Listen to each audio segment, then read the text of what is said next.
$50 gift package, a gift certificate for a day at the spa, and a $100 gift card to a variety of restaurants will go to a mother who reflects the love of Christ.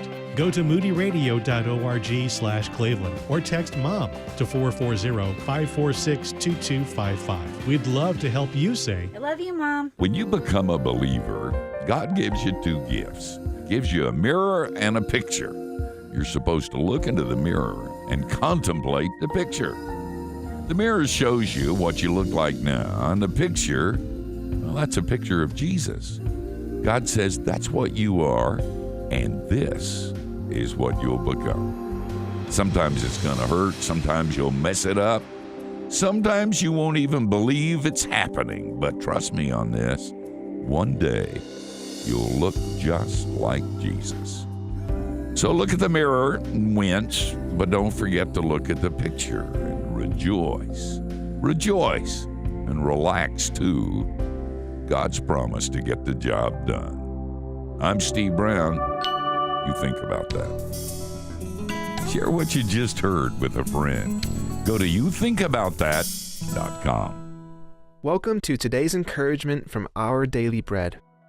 Our reading, Deep Clean, was written by Patricia Raybon and read by Joyce Dinkins. On a frigid November day, our church hoped to fill 200 backpacks for the homeless.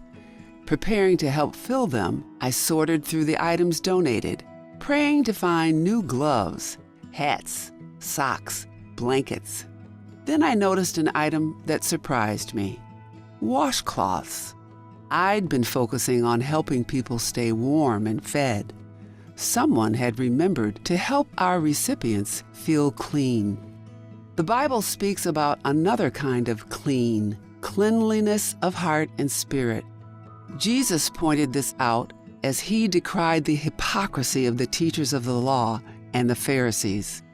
They kept the smallest requirements of the law, but neglected the more important matters of the law: justice, mercy, and faithfulness.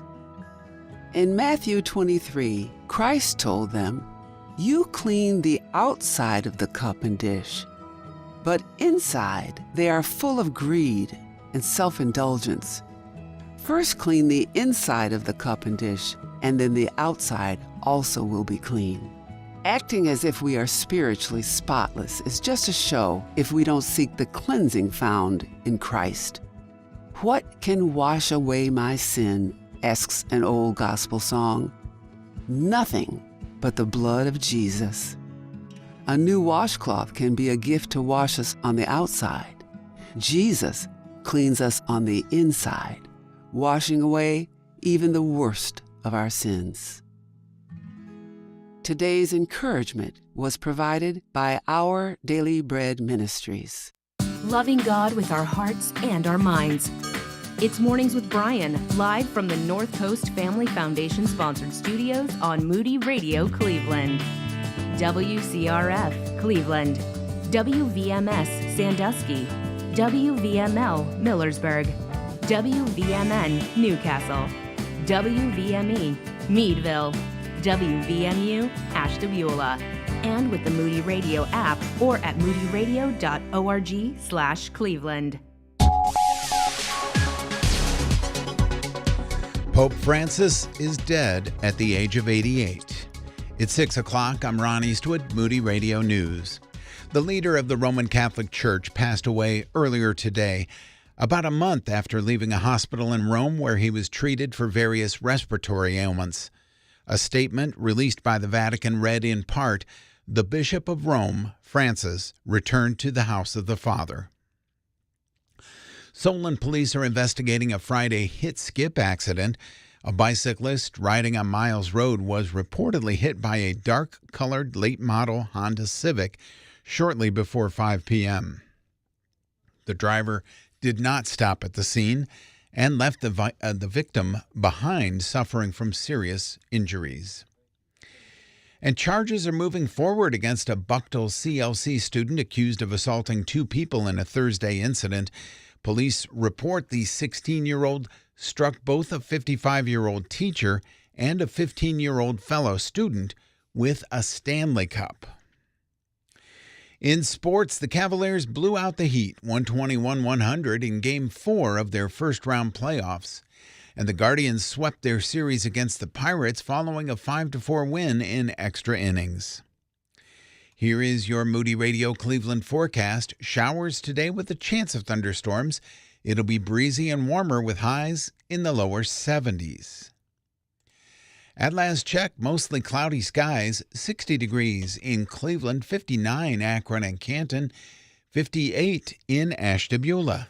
It's time for your moron moment.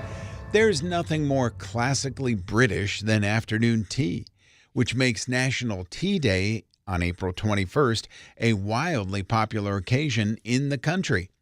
This love of tea dates back centuries, and this fondness seems only to get stronger with time. Interestingly, recent data from 2024 shows that tea has surpassed coffee in popularity in 30 U.S. states. So whether you drink it hot or iced, black, green, herbal, or some other specialty, make sure that you sip some tea today. And that's your Moron Moment. And you'll find that on our Facebook and Instagram.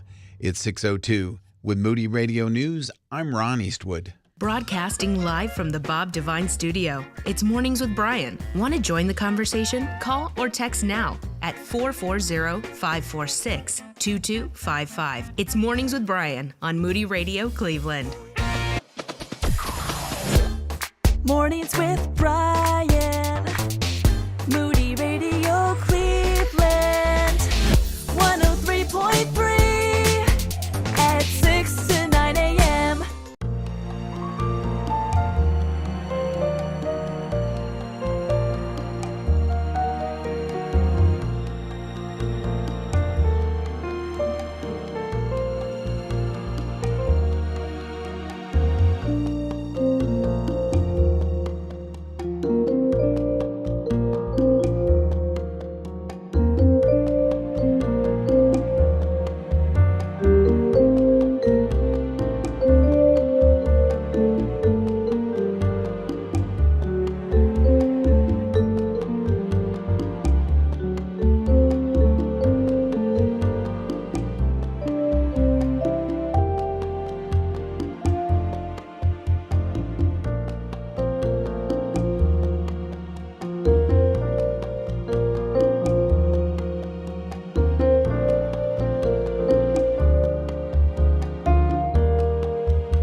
Well, good morning and happy Monday. Lauren is out, but the rest of us are back. And Ron, some big news breaking here at the top of your newscast for those who missed it. Yes, very big for our listeners who are part of the Roman Catholic Church.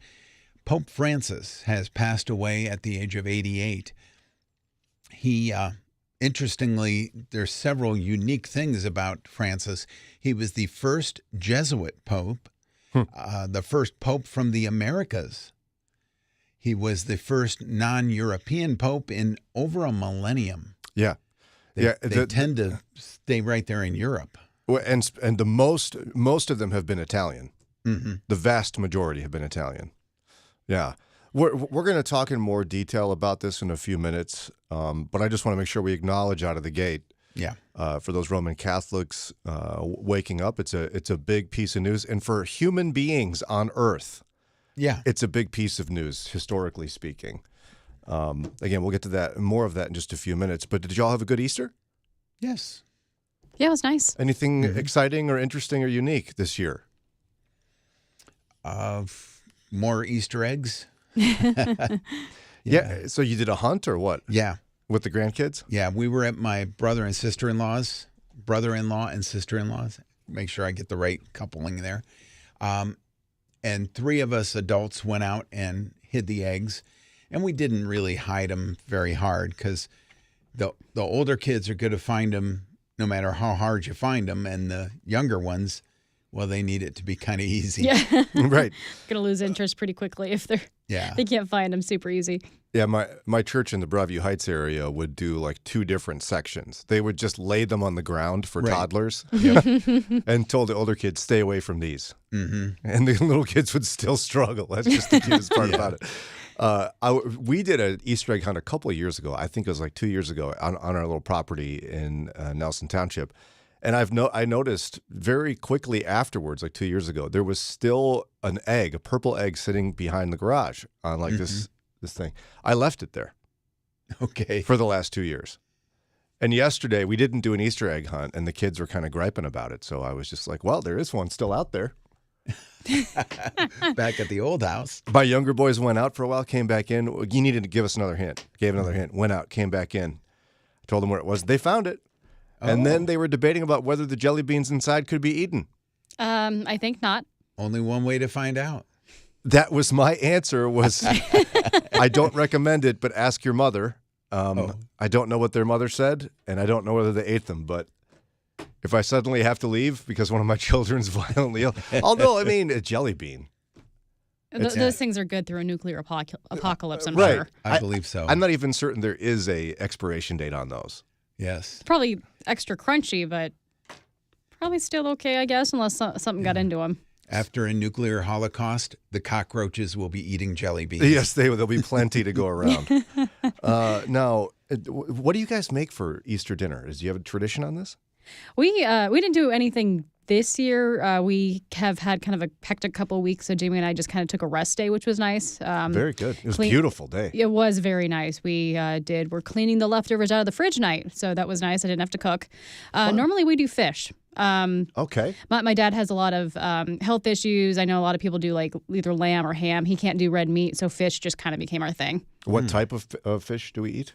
It depends. It's some sort of generic white fish, and then my mom would make some mayonnaise-based topping to go on it. Oh, yeah. Oh, that's good stuff right there. Even something simple like tilapia with that can be so yummy. Yeah, I mean, there's no rule, of course, what people eat. Right. There is in my mind for myself, but it's a self-imposed rule. We have had ham in the past, and the kids don't care for ham so much. So, the adults said, okay, let's give in. My father-in-law buys 3/4 of a cow, and we stash it in everybody's freezers. And we decided we've got all this beef anyway. So we had hamburgers and we had some hot dogs. And fun. It was simple, and the kids ate it up. So it was a good change for us. We did my standard, the spiral cut ham, like smoked ham. I was mad at Walmart because they had the ones I wanted back by, where it belongs, by the milk. Oh, wow. Like I went into Walmart to pick one up late last week, and they had just plain big half ham, plain, not spiral cut, just there. Okay. Which I don't know why the spiral cut's so yummy, but it is. And then they had these tiny little baby spiral cut ones that's big enough for like me. And I saw people looking around, and I was like, I just gave up. I took a regular one and went. By the time I got back to the freezer section, past it, to the milk and coffee creamer, a big tub of spiral cut ham. What's wrong with you, Walmart? See, I recommend getting your ham at Aldi. They start putting them out in like March, and if you get them several weeks before Easter, they're way cheap. I got one about a month ago for, I don't know, less than $1 a pound. Oh, nice. wow. Yeah. I love it. In fact, I get the ham primarily for the afterwards part. The split pea and ham soup is my very favorite thing on the whole planet. And so I took out the crock pot. I made dinner, and I said, Sarah, you will be prepping the split pea soup to prepare for tomorrow. And I just put the ham bone right in there with lots of extra ham. Do you split the peas by hand? No. I don't even get it. I don't know how they do that. Kind of blows my mind. Yeah. Some guy's got a horrible job. He's got a magnifying glass and a little knife. And Yeah. I don't know. I just eat it. yeah, that's what I do. I didn't get much chance to talk about it, but I got back last week, and we came back and did our wonderful campaign with Buckner International. But I had a chance to attend my oldest daughter Grace's turning green ceremony at Fort Benning in Georgia. And turning green is essentially she graduated from basic combat training. And it was absolutely fantastic. We posted some photos and such online. My first time on a military base at all in my entire life. Have you all been on one before? No. I have. You have? Do you remember which one and why? The Air Force Academy in Colorado Springs. Oh, right. No, I have been on one then. Did you go to the chapel and everything there? Yeah. Just gorgeous. It is beautiful. Okay, I have been on one. There you go. I had forgotten about that. Yeah. You're a veteran. You're a military veteran. Look at me, yeah. Yeah, it's Fort Benning is not nearly as beautiful. Apparently soldiers have to watch out for the wild boar because they'll actually kill you when you're out camping and such. But yeah, we got to the checkpoint, showed the driver's license, and then drove, and I don't know, another 20 minutes inside the base to get to the chapel service, the chapel where they would tell us what's going on. But I don't know. I mean, I don't know what details to share with you other than I'm so proud of my daughter. These turning green ceremonies are likely more of a recruitment tool for siblings than they are actually a ceremony. But yeah, I'm so proud of her. She will now continue in Fort Benning in Georgia until probably early August. She's in advanced infantry training, AIT training now, through mid-July, where I'll go back to Fort Benning for her graduation and turning blue ceremony at the National Infantry Museum, which is spectacular, by the way. I thought it'd be kind of boring, but it was amazing and free. Ron, free. I like it already. Yeah, very good. And then she does her airborne training, where for a couple of weeks she'll jump out of perfectly good airplanes with other soldiers, and by the time that's done, my daughter will be in the 82nd Airborne, which is pretty cool. That's well known. Yeah, you should look up the patch even for that thing. It's pretty awesome. So essentially, Ron, I'm in the 82nd Airborne Infantry. Sort of. I mean, I'm never going to go as far as Sam in it, but boy, am I proud my daughter's going to be in that puppy. Yeah. Well, it's a big deal. Ever since I've been a kid, I've claimed that I'm in the Lord's army. Yeah, well, and you kind of are. Yeah. No, not kind of. You are. I'm in the Lord's army. Yes, sir. So I'm so proud of her. Keep praying for her. She's doing really well. Loves it. I don't know why. Probably because she's more like her mother. I'd be a complainer. She absolutely loves it. I don't know how to explain it, but I'm proud. Good for her. We will talk about the resurrection throughout the morning in our post-Easter show here. But coming up in just a minute, I want to dig in a little bit deeper on the historical nature and how Protestants can respond to the very recently announced death of Pope Francis. We'll get to that in just a minute. Are you still thinking about an abortion that you had? Do you have questions like, am I the only one who feels this way? Or is it normal to have doubts about my abortion? Yes, it is normal. And no, you're not the only woman who feels this way. Whether you had an abortion 20 days ago or 20 years ago, Many women just like you report feeling vulnerable, alone, and helpless. Others have said they feel stuck and unable to move forward with their lives. But there's a place where you can find healing from a past abortion. ARC, CareNet's Abortion Recovery and Care Services, connects men and women impacted by abortion with ministries, pregnancy centers, and churches that provide healing resources. Your questions and your pain are real, and you are worthy of healing. Go to care-net.org/Moody to discover free services and find a recovery leader near you. Start your healing journey today. The following is not an actor, but a real-life story from Trinity Debt Management. I'm Claire from Trinity Debt Management. I'm a counselor, and the reason that I love working for Trinity is because I get to help folks with one of the hardest problems a family can face, and that's financial difficulties. In this day and age, everything is going up. You have higher utilities, higher grocery bills, higher fuel, and those credit card interest rates have gone up as well. We can help you with that. We can help you get lower interest rates, lower monthly payments. In just a few minutes, we put together a plan that gets you out of debt and keeps you out of debt. I love my job. It's a great program and a very smart way to find debt relief. If credit card debt has you down, call Trinity at 1-800-659-9838. I'm Claire, a Trinity counselor. Call me and become debt-free for keeps. 1-800-659-9838.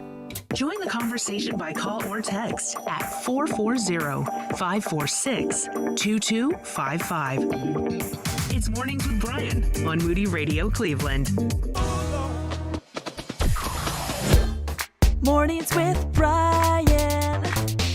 Moody Radio Cleveland. 103.3 at 6 to 9 a.m.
621 now on WCRF. It was Ron's top news story, and it will be talked about all day long and in the coming weeks.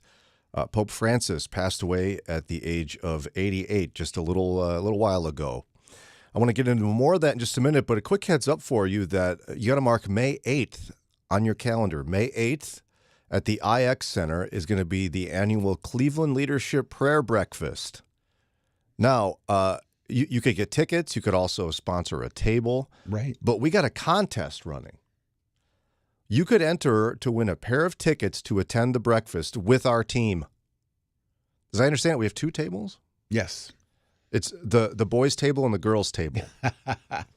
It hasn't been that way in the past, but it's possible. We'll see. But Ron and I believe we're going to be at a table together, and then that girl, Lauren and Daria, will be at one. Okay. No, Lauren has not yet decided how she's going to divvy us up. It's going to be partially based on where listeners, who they want to sit with. Well, if you pick Ron and me, you better keep your eyes on your bacon. Yes, that is a fact. So you could enter for your chance to get a pair of tickets, to win a pair of tickets to attend with us at the Cleveland Leadership Prayer Breakfast. To enter for your chance to win, you just text the word breakfast to 440-546-2255. Text breakfast to 440-546-2255. We'll announce the winner in the coming days, but the speaker will be amazing. It's Jeff Struker. He's a 23-year Army veteran, Army Ranger. Yeah. And he was in the Battle of Mogadishu, better known by the rest of us as Black Hawk Down. Mm-hmm. So he'll share his experience and his love for Jesus and how he came to know Jesus as his Savior. All right, shifting back for a moment to the passing of Pope Francis, I want to quickly do something I think that's pretty important. I think a lot of evangelicals, even when someone asks them, hey, explain to me again, how many people are Christians? What are these denominations all about? Mm-hmm. A lot of people are like, So let me help you out. I taught world religions in a high school for many years, and I would explain it to people this way, to my students this way. There's essentially three branches to Christianity: Roman Catholic, Orthodox, and Protestant. And they divide themselves based on how they determine what truth is. Okay. So for Roman Catholics, truth is determined by the Bible, tradition, and the Pope. Okay, Orthodox, whether it's Eastern, Greek, whatever, Orthodox churches shave one off of there. They don't acknowledge the authority of the Pope among themselves, but they seek truth, and they believe truth to be determined through the Bible and tradition. Protestants would be the sola scriptura ones, which are the ones who would say truth is determined by the Bible alone. Now, we are Protestants. This is a Protestant radio station run by the Moody Bible Institute. Yes. Whether you know it or not, Moody Bible Institute is a non-denominational organization. We are not affiliated officially with any organization, but we are evangelical. So what's a Protestant? Well, that's a harder one to describe. It would take, I don't know, a couple of weeks to go through them all. But you've got Episcopalian, Anglican, Lutheran, Methodist, Baptist, and a lot of non-denominational, evangelical, whatever. And but all of them are under the umbrella of Christianity, because to some extent, all of them acknowledge that the only way to get to heaven is through the life, death, and resurrection of Christ, putting your faith and trust in Him alone for your salvation and for the forgiveness of your sins. Now, I'm not going to get into the evangelical debates about the finer points of theology. We're just going to do the overview here, and that's what that is, okay? The more important thing for us then is Protestants, because somebody's sitting there going, what in the world are you talking about the Pope for on this radio station? Why are you doing that, Brian? Stop that. Well, I'm talking for a couple of reasons. The primary one is that I have friends and neighbors who are Roman Catholic. Me too. And they are what the Bible would call my neighbor. And I love them. And you should too. We can talk about Pope Francis without saying that he's the purveyor of truth. Right. It's also a massive international news story. I mean, this doesn't happen very often. It's a huge deal, and it's a huge deal to a lot of people. So then how should a Protestant respond to this news today that Pope Francis, at the age of 88, has passed away? My father-in-law is a Catholic, and I've sent him a text, so sorry to hear about the passing of Pope Francis, and emoji with one tear. Okay, why would you send someone condolences? He's never met the Pope. No, he hasn't, although he has been to Rome and St. Peter's. Oh, wow. Yeah, But, yeah. It's the leader of his church. Just as if I were, I don't know, in some denomination, I go to an independent church, so I have to make up one. But if I were a member of a denomination and the leader of that denomination passed away, I would feel sad for him and for the church as a whole because we've lost our leader. Well, the Pope is the leader of the Catholic Church. Yep. And they pray for him every week. It's part of the ritual. We could probably learn a lot from a lot of Catholic rituals, we in the evangelical Protestant camp. Yeah, so I think you can do what Ron did with his father-in-law. Whether it's a friend, colleague, neighbor, offer your condolences on the passing of Pope Francis. And if you disagree with the authority of the Pope, this is not the time to have a debate. Yes. Do not have a theological debate. No. You don't give any caveats.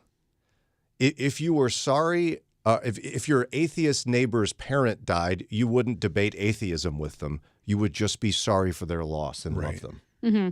I mean, from what I understand, in a way, it would kind of be like if, say, the president of the United States were to die, because there's like a lot of, who's going to be the next leader. There's a lot of, politics that goes into it. And I think some people probably get nervous about who the next pope is going to be. And it's, they have to wait. And, if you've seen the movie Conclave, which fantastic movie, it kind of explains, it's fictionalized, but it kind of explains what goes on. Very cool. But there's a lot of people that are a little bit concerned about what's going to happen next because they just don't know. It's a time of tension. And in a very real sense, the Pope is the executive of a country called Vatican City. Correct.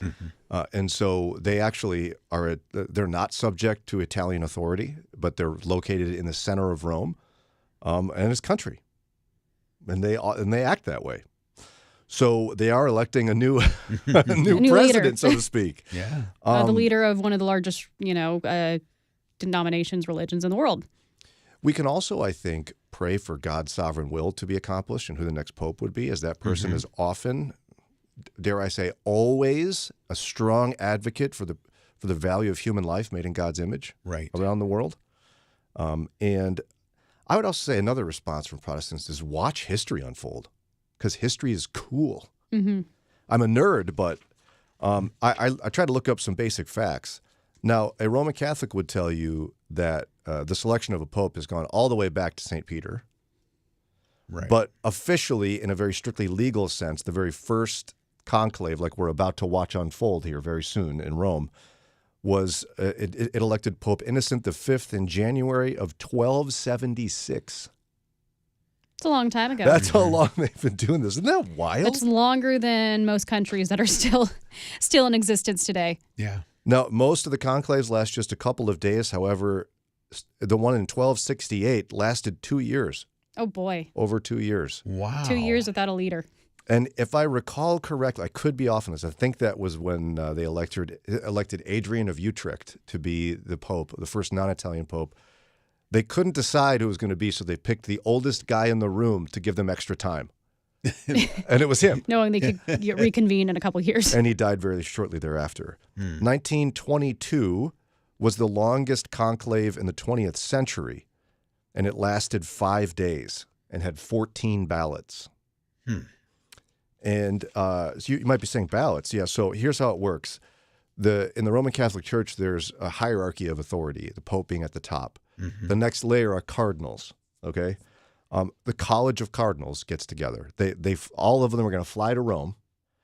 And just like in that movie Conclave, now it's a dramatic movie. There's a lot of fiction in it, but the process is generally accurate, where every cardinal will fly to Rome, and then they sequester themselves. Like they're not allowed to get any information from the outside, so they don't have their vote influenced.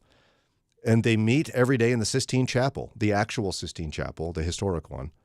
And they close the doors and they debate and they choose from among themselves the next pope. And they vote every day they vote maybe multiple times a day. And each time they vote, they burn the ballots, and the color of the smoke that extends from the Sistine Chapel will determine whether or not they've picked somebody. Black would be that, sorry, nobody won. No. And white smoke is they've selected a new one. You're like, why are you saying this, Brian? Because you're going to see this. Right. Or news channels are going to park at Vatican City and permanently aim cameras at the chimney of the Sistine Chapel. I remember this when it happened with Benedict XVI, and I was a teacher at the time. It was absolutely fascinating. I remember one where there was a lot of the special interest stories that would close up on different cardinals. And it was fascinating to me. There would be one cardinal who came in who, I'm making up the details, but he drove in his Alfa Romeo with his Pierre Cardin robes and, everything top of the line. And another guy who's walking barefoot and, carrying a guitar case or something. And that was all his worldly possessions.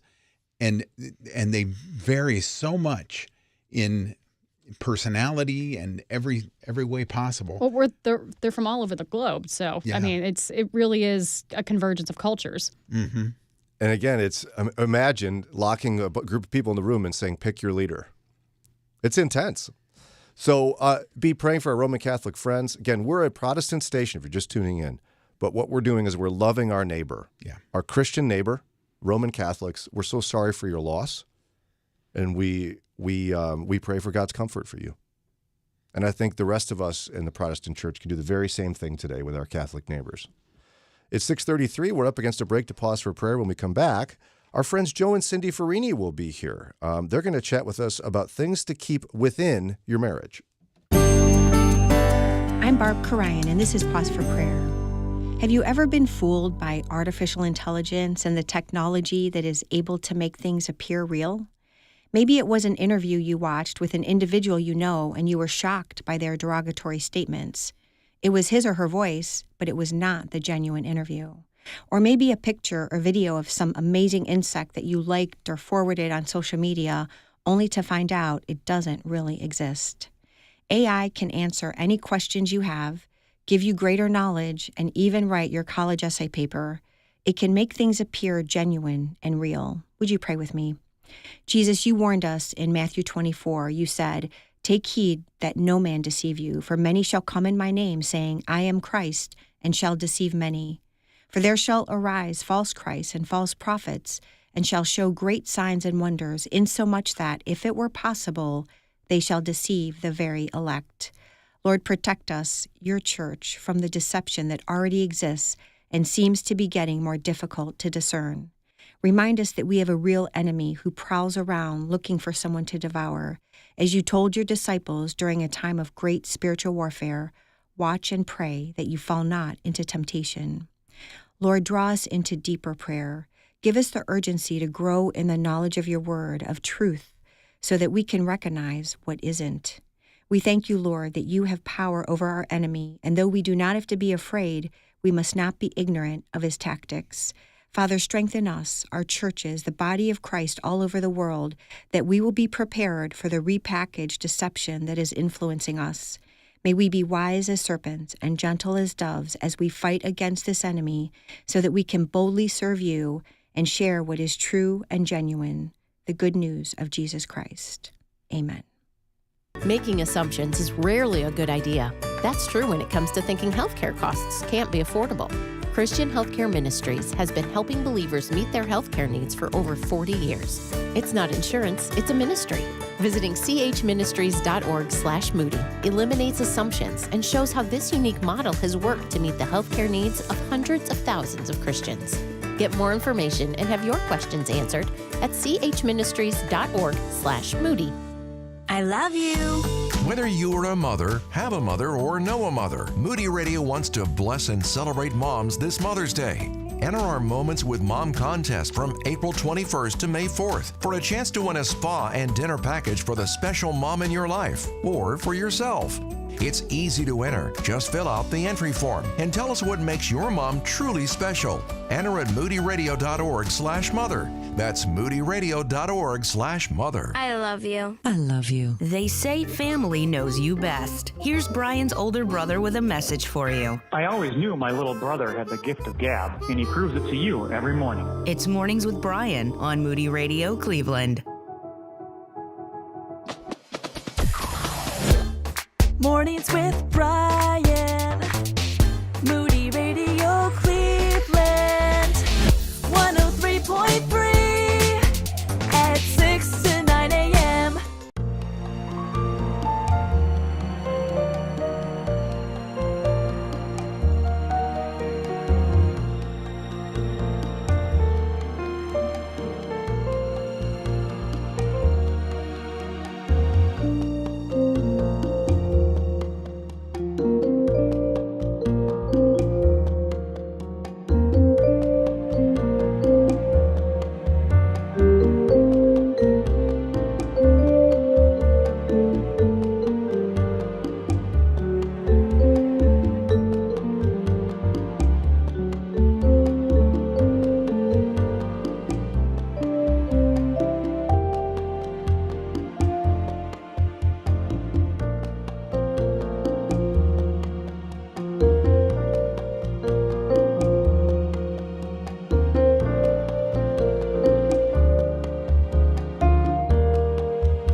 West on WCRF, where it's 640, and there are some things, you shouldn't share with your kids.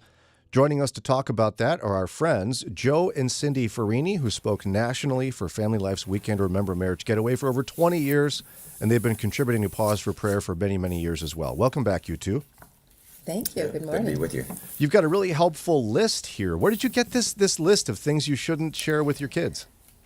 Well, you know what? I just found it somewhere on social media, and I really liked it. Yeah. I don't have, there's no name for me to be able to say thank you for sharing this or where it came from. So what I liked about the list was I felt like, within marriage, there's things that you really have to keep private.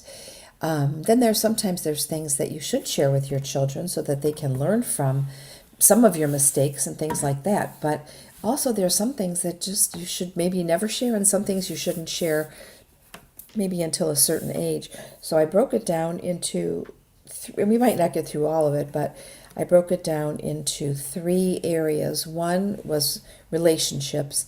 Another one was more on the side of things in terms of what you've done with money or how you've handled money. And then the last category was just things about like stressors. What are the stressors that have been in your life? And so we can kind of start from there.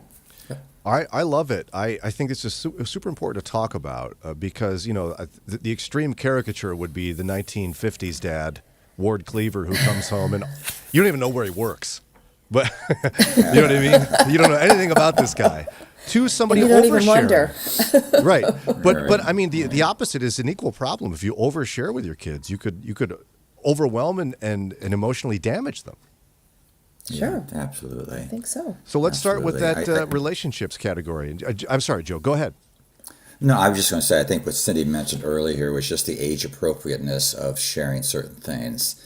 I mean, there are things you can share with an 18-year-old that you can't share with a 5-year-old, and there are things you can share with a 5-year-old that you don't want to share with a 22-year-old. To talk about the Easter Bunny or things like that. But relationships are so critical, and I think as a parent, at least my mindset has always been, what are the teachable moments that we have in our lives as parents to help our children to grow in their faith in Christ? And when those opportunities comes, I think that's when we need to capitalize and just be, forthcoming in things that we say to them. Yeah, I like the idea of teachable moment. If we're keeping that in our mind, then I think we'll have an opportunity to say, is this a teachable moment, or am I just getting it off my chest, or why is it the reason that I want them to know this, or that I feel I should tell them? Yeah. If I could also add at this point, as I was going through this list several times, it began to occur to me that really the main thrust of what we want to say here today really comes down to disciplining our tongue in terms of what we say and don't say. Many times there is this very fine, thin border between gossiping and telling truth, right? And slandering and hurting other people's other people. And we just need to make sure we set a standard for our children in terms of what we say and don't say. Yeah, amen. So which category do you want to do first? I like the one about relationships. Okay. I think that's a good one. And so I'll just go through a couple of them, and maybe Joe can just jump in if you want to add something. But one of them is the details of adult relationship problems. Some things that we might want to talk about privately in our marriage. It might be money. It might be our sex life. It might be other family members that we're really having a hard time with. Those are things that should be, they're adult problems with relationship, and so keep those between you. If you have an older child, maybe they're 22, they're grown-ups, and they're recognizing, whoa, what's going on with such and such a relative or something.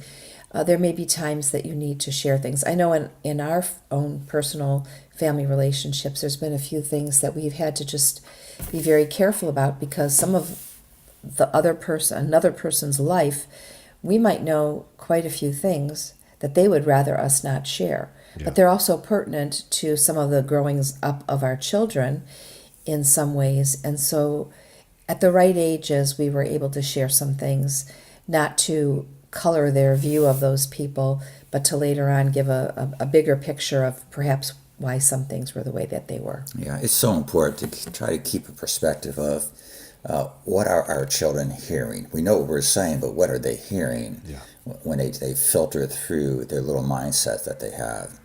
And so, what we say and how it comes out, and when they say it, it's like, I didn't say that, did I?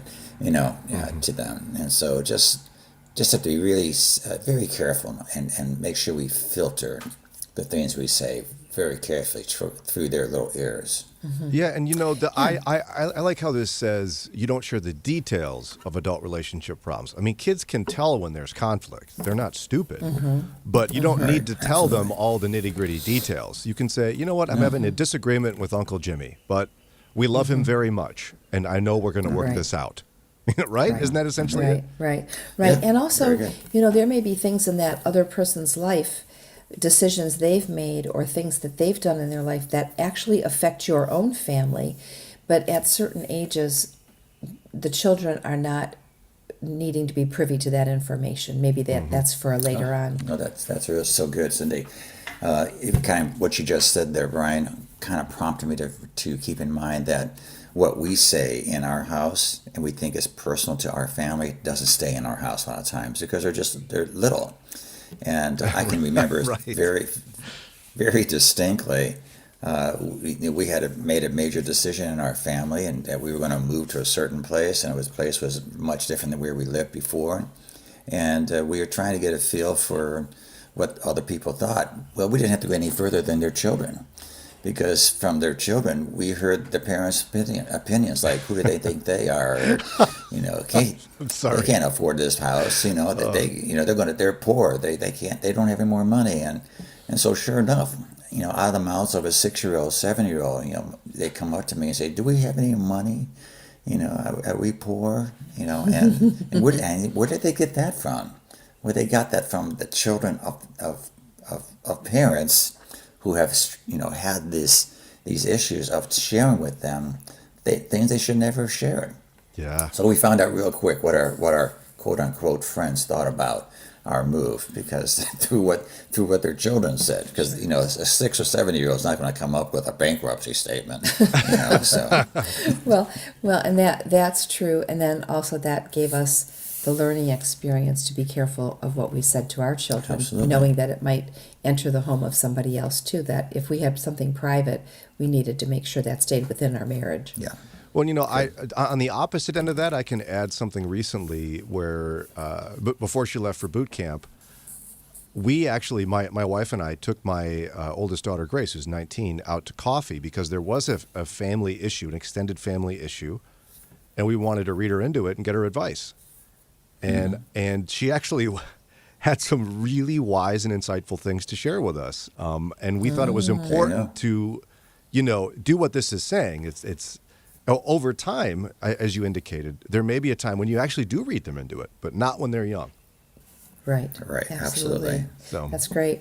Well, and then another one too is to not share negative opinions about the other parent, and for that matter, even with your example, Brian, not to share necessarily negative opinions about another person in the family. And unless there's some reason that it really needs to affect the child, and then that's something you have to share. But I think we have to be careful of that we should be building each other up. We all have frustrations in our marriage, but our kids don't have to know about every single one of them. That's right. I think James is a really good benchmark for us as parents. And in James chapter 4, verse 11, it says, do not speak evil against one another, brothers. The whole idea here is that James just forbids any type of speech that runs down another person, and whether that's your spouse or a relative or a friend or a neighbor. I mean, you just have to be very careful in terms of what you say, because it most likely will not stay in that house. Right. Then I could just go on to well, say too. You know what? Let's just take a quick break here, Cindy. We're getting a little bit behind. So it's 6:50 on WCRF. We're going to take a really quick break. Joe and Cindi Ferrini with My Marriage Matters will continue chatting with us. They have a list of things you should not share with your kids. There are many ways to say, I love you, Mom. I love you, Mommy. I love you, Mom. we have an idea. Enter our Moments with Mom contest for a chance to give your mom, mother figure, or yourself a $550 gift package, a gift certificate for a day at the spa, and a $100 gift card to a variety of restaurants will go to a mother who reflects the love of Christ. Go to moodyradio.org/Cleveland or text MOM to 440-546-2255. We'd love to help you say, I love you, Mom. Let's see, if something costs less, a lot less, but people are actually happier with it, that sounds like something to look into, and that's MetaShare. Maybe you've heard joining MetaShare can save you or your family up to $500 a month, and that's huge, but it's also true. People are just happier with it. They love being part of something that reflects and promotes their values and what they believe in. MetaShare works, too. It's been around for 30 years now, and members have shared more than $7 billion of each other's bills. People love having telehealth and a huge nationwide PPO network, so yeah, really, you can save a ton and like it better. Imagine being happy with how you're taking care of your health care, whether you're self-employed or part of the gig economy, or you just want a plan that you're happy with. Here you go. You can call right now and get a price within 2 minutes. A very, very smart use of 2 minutes. Here's the number you need. It's 877-58-BIBLE. That's 877-58-BIBLE. 877-58-BIBLE. Today, there is a disciple-making church planting movement that's taken root in 40 countries around the world. It's called the Timothy Initiative, and its mission is to see a healthy church planted in every village, everywhere. Since 2007, over 200,000 churches have been planted through the work of the Timothy Initiative, but there's more work to be done. Take your place in the Timothy Initiative. Go to ttiglobal.org. Bringing Northeast Ohio and Western Pennsylvania closer to Christ, one conversation at a time. It's Mornings with Brian on Moody Radio, Cleveland. 6:52 with us now, our friends Joe and Cindi Ferrini with their regular segment, My Marriage Matters. Today they've got a really great list of things you should not share with your kids, divided into a couple of categories, and one of them is relationships. We've been going through that. Cindi, which one is up next? Well, I'll give a couple of them, and we can land just softly on each one so we can get to the others. But also we shouldn't be sharing in terms of relationships, like work-related conflicts in much depth, because I feel like, you want to keep the people that you work with, especially people like you, in a small environment of people, or when Joe had a dental practice, a small environment of people. It's not like it's a big corporate conglomerate, so you want to be careful what you say about other people, which kind of leads into the whole idea of not gossiping about people. So I think you have to be careful of that. And also just things like not sharing explicit content or jokes, and that really goes, I think, well with just being an honorable Christian who doesn't share that kind of stuff. Right, absolutely. And let's see, and not blaming different family members for different family struggles, and also if you have any kind of jealousies or rivalries with others, whether it's within your family or other people, just to be real careful of that. We don't always see things really clearly. Very good. We may not be accurate in how we're portraying them, because we tend to be one-sided and choose our way as the right way, and somebody else may have something to say about things. Yeah, absolutely. So very good. Okay, those are kind of the relationship. Yeah, let's shift to the stressors that you shouldn't share with your kids. Well, I think some of them include things like, some insecurities or doubts that you might have about yourself, maybe some past mistakes that you've made in the past, and somehow in your mind you feel like you need to be really graphic about sharing some of these things that you didn't do very well with, and I think that's a terrible thing to fall into, and it's just a guilt trip, I think, that Satan puts on us, that we feel like we have to share past mistakes with some graphic details with our children. And I think that can really stress them out too. Yeah. Well, terribly. Yeah. Why would you do that to your children? Why would you put that burden that you've been experiencing for like 20, 30 years? Why would you put that on a 10-year-old? I mean, leave the past in the past if you can. Mm-hmm. Yes. And I think that's really important. And that could even go along with another one of the points, which is financial stress or debts. There are some things that are going to work out as you work through them and work them out. So sometimes kids don't need to be a part of that. I think some of those things sometimes can be sensed, and they might, have a feeling like, something's, there's stress here. What is it? And maybe you can just kind of alleviate it with your children and say, I think we have a couple of things that we're working on, but everything's going to be fine. But they don't have to know some of the specifics. One of the ways that we handled this situation, and at the time we didn't realize what we were doing, but we would have regular family meetings. We would gather the family together after dinner on Friday or whenever, and we would just talk about how was your week, what'd you think about this or that situation, and that just brought things to the open. I mean, that comment led to another comment. And so I think just creating that environment in your home where there is transparency with common sense, goes a long way in helping them to become all that they can become. And one thing I liked about that too is it gave them the opportunity to ask questions, and we didn't didn't say, you can't ask that question. Any question was allowable. How we answered it was going to be the important part. How detailed would we be depending on the question. So, so there was an openness, or at least that's what we tried to have, was an openness to be able to discuss whatever they wanted to discuss. Also, I think just some stressors can be, if you're somebody on either side of the political aisle and you have a lot of political rants and really different far end views, just to be careful, because kids pick that up. Yes. And they may vote someday differently than you. So how about if we have discussions that open up to both sides and listening to other people, and that's a good learning lesson for them to be able to say, like, let's consider more than just what we think. Yeah, they know more than we think they know. I mean, even our son Joey, when he's watching TV, we're not saying anything, but he points to a character that's on the news, and he has a comment to make about that guy. And where did he get that from? He got that from us. Yeah, this is a big one. I mean, to me, if you're living out your Christian faith and you're sitting around the dinner table, it's more important to teach the principle of honoring authority, and than it is to rip to shreds a politician in front of your children. I mean, I think it's a way that we really do a poor job in the church today.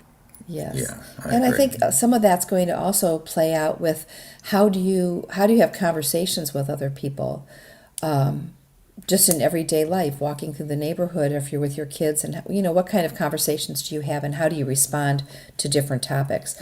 And so that's just good learning lessons. I think also we need to be careful about if we have frustrations about how, what they're like in terms of, are we frustrated with how we're parenting them? We have to be careful what we say, because that can really land hard on their hearts, and we don't want to do that. Yeah, absolutely. I think it's so important. One of the things we really try to stress when we're involved with discipling or mentoring people is just to stress the importance of helping people realize that one's spirituality is not really his ability to speak, but rather his ability not to speak, to bridle his tongue and not saying certain things that really are not necessary or contribute to the conversation. And so I think, disciplining your tongue for the purpose of godliness goes a long way towards being a good parent. Mm-hmm. Yeah, for sure. So I think another one too is not telling them certain secrets that would put pressure on them. And I remember, this is not the kind of secret we're talking about, but I remember for my 40th birthday, they had, Joe and friends had a pretty big surprise waiting for me. And our kids were part of it, and they never said a word. Oh, wow. Kathleen, I think, was like maybe 5. And I was like, That's how shocking did she not kept that quiet. say anything? Well, then it makes you wonder, like, if they can keep that a secret, what else are they keeping a secret, Yeah, that's true. So I think, that's a good secret, but are there things that you are going to put on them that are they're just not age appropriate and too much for their minds and heads to handle? And then if you're going through any kind of a dispute, like say legally or that type of thing, how would that play on them? And I just like that Joe says, like, they're going to hear it differently sometimes than you say it. And really, it was even true when Kathleen was on the show with you. I remember we'd be laying in bed listening to stories that she would tell of growing up, and we would just laugh. We go, well, we don't remember it that way. and so later we would talk to her, and Christina wouldn't remember it the same way either. So it's important to know your child, and then also to have good conversations with them, so that if you are putting stress on them, that you stop that. And just another thing too, and this isn't so much about what you shouldn't tell your kids, but just being able to read them. I remember one time Kathleen, I think I said something to her before bedtime. I was going to tell her something about the next day, like plans that we had. And she said, Mom, if it's okay, would you not tell me what we're doing or what I have to do tomorrow? She said, because then I'm going to be up thinking about it. Right. And so, that was just one little reminder to me that was stressing her. So, it wasn't, I remember that it wasn't anything big. It might have just been like, we're going to do this, and this tomorrow. Mm-hmm. But if she's the kind, or a child is the kind to ruminate over that for a long time, then you don't do that. And try, not that I do it perfectly, I try even now that she's a married woman with 3 children and an adult, I try very hard not to put something on her that she might also then stress about. Very good. Well, you know what? It's time for us to wrap up here. There's a few more we could have gotten to, but we haven't quite yet. So we can either cover that next time or you can post them online for folks to look at. But again, we've been chatting let's do that. Oh, great. So you want to Yeah, let's do that. Next time? Yep. Great. That would be great, yeah. Again, Joe and Cindi Ferrini are with My Marriage Matters. You can find them in a number of places if you want to learn more about what we've talked about today or other portions of their ministry. How do they find you? They can find us on Facebook at My Marriage Matters or at our website, joeferrini.com or cindyferrini.com. Either one of those. We'd love to hear from them. Wonderful. Thank you both so much. Can't wait till next time. Thank you. All righty. Thank you so much. Have a good day. All right. It is 7:02. It's time for Ron's News. And when we come back, the New York Times, of all places, wrote about the resurrection. Oh, my. On Easter. Yeah. And so what did they say? Well, they pose a pretty interesting question for people struggling in their faith. We're going to get to that together in a few minutes. For your spirit, soul, and body, it's Mornings with Brian, live from the North Coast Family Foundation sponsored studios. Good morning from Moody Radio Cleveland, WCRF Cleveland, WVMS Sandusky, WVML Millersburg, WVMN Newcastle, WVME Meadville, WVMU Ashtabula, and with the Moody Radio app or at moodyradio.org/Cleveland. Secretary of Defense Pete Hegseth has reportedly shared more detailed military plans across a second group chat in the Signal app, this time with members of his family. It's 7:03. I'm Ron Eastwood, Moody Radio News. Multiple outlets say they've been told by sources that Hegseth shared the military plans regarding an operation against Houthis in Yemen with his brother, lawyer, and wife. Hegseth's brother and lawyer both have jobs at the Department of Defense, although his wife does not. The owner of the Great Lakes Mall have informed the city of Mentor that it will be selling all of its properties. A post on the City of Mentor Facebook page says the city believes in the viability of the mall as an important retail center. And Penn State leaders are postponing an announcement on potential closures for satellite campuses. PSU is now planning to share the news in mid-May following spring commencement. Until then, it remains unknown whether Greater Allegheny, New Kensington, Beaver, and Fayette branches will stay open.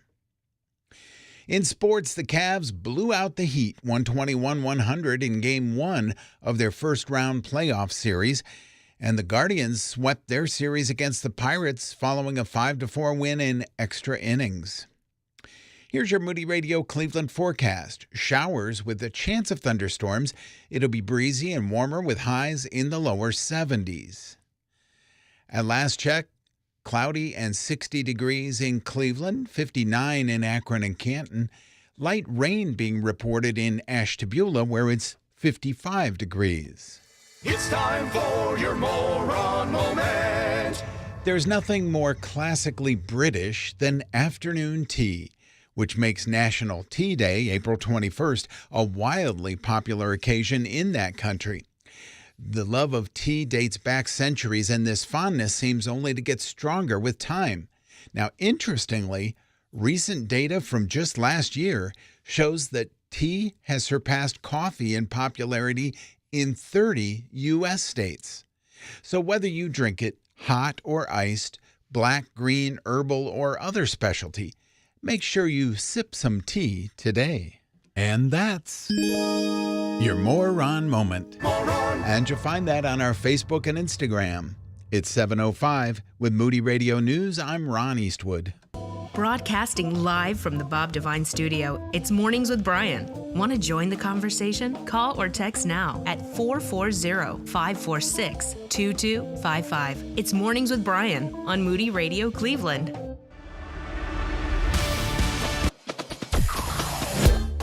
Mornings with Brian.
710 WCRF. Were you raised in a fear the world church or a love your neighbor church?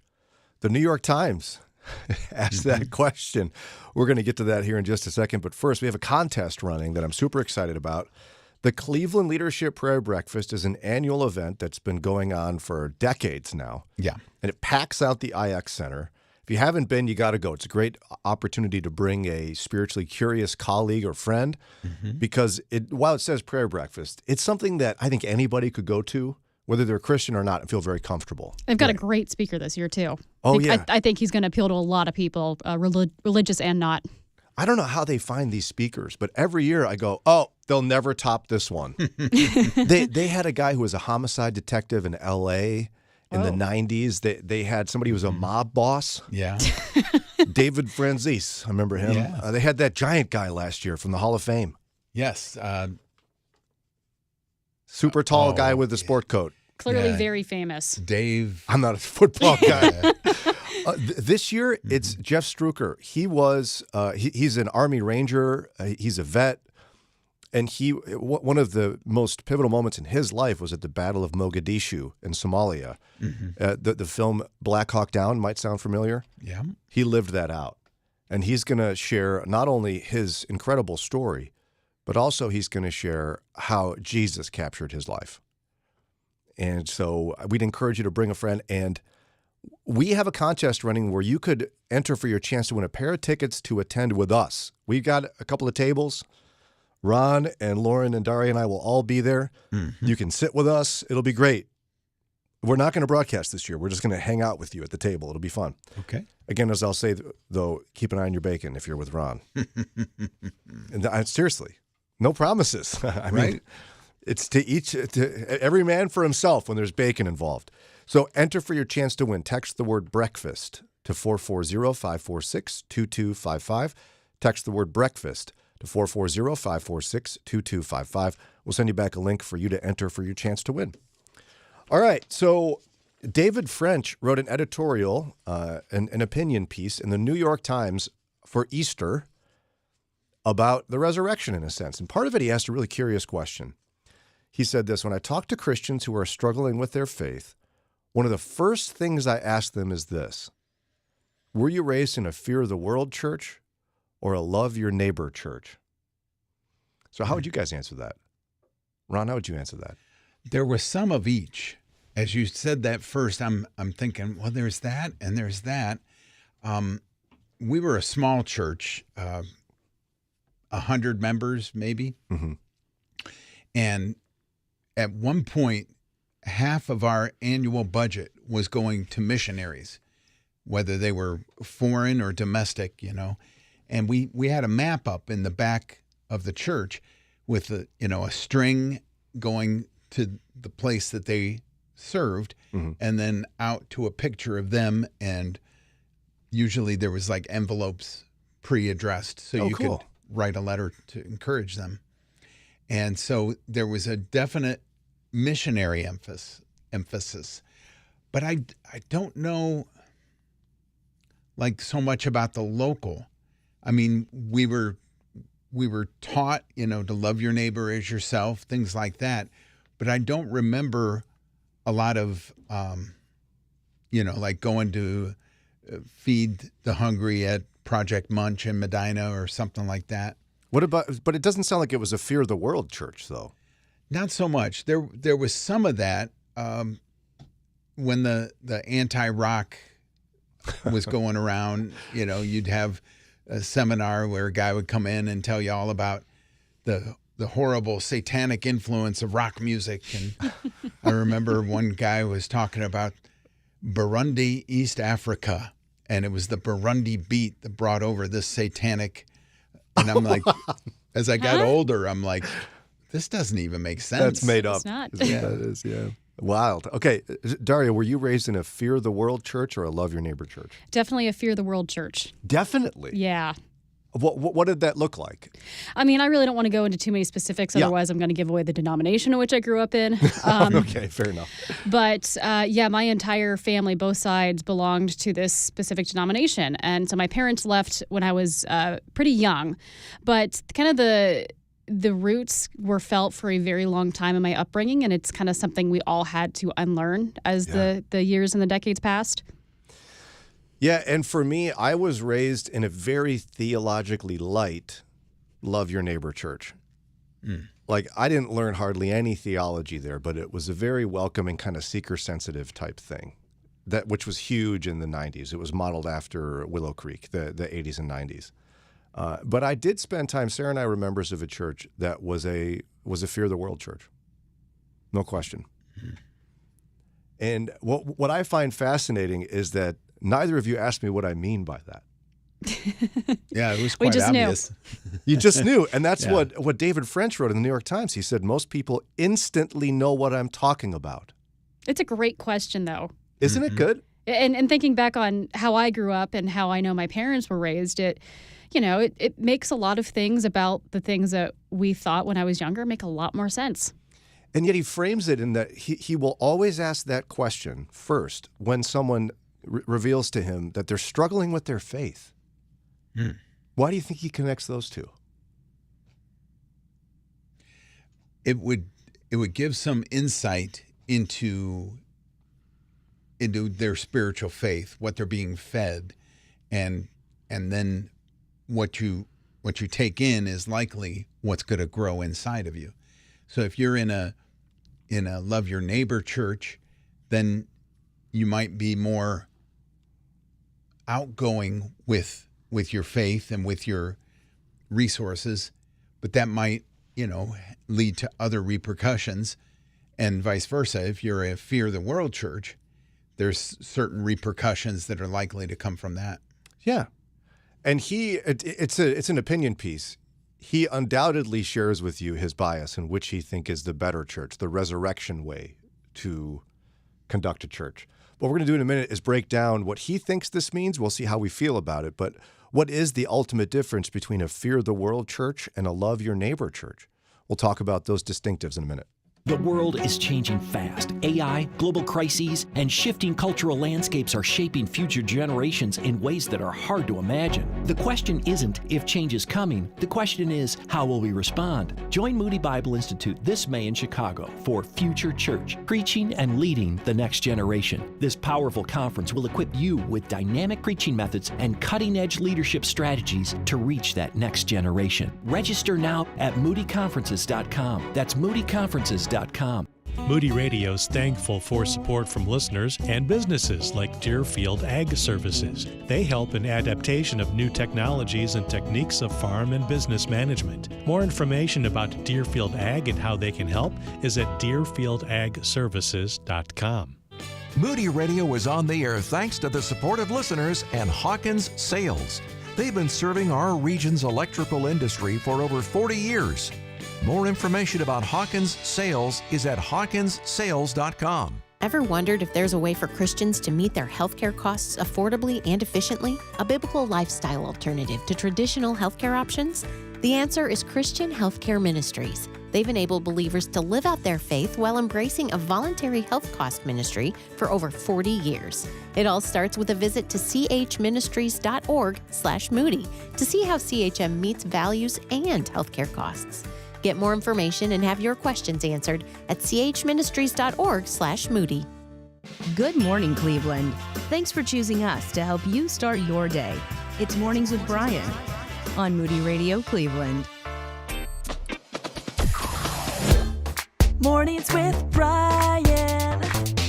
Moody Radio Cleveland. 103.3 at 6 to 9 a.m.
to Mornings with Brian. Were you raised in a fear of the world church or a love your neighbor church?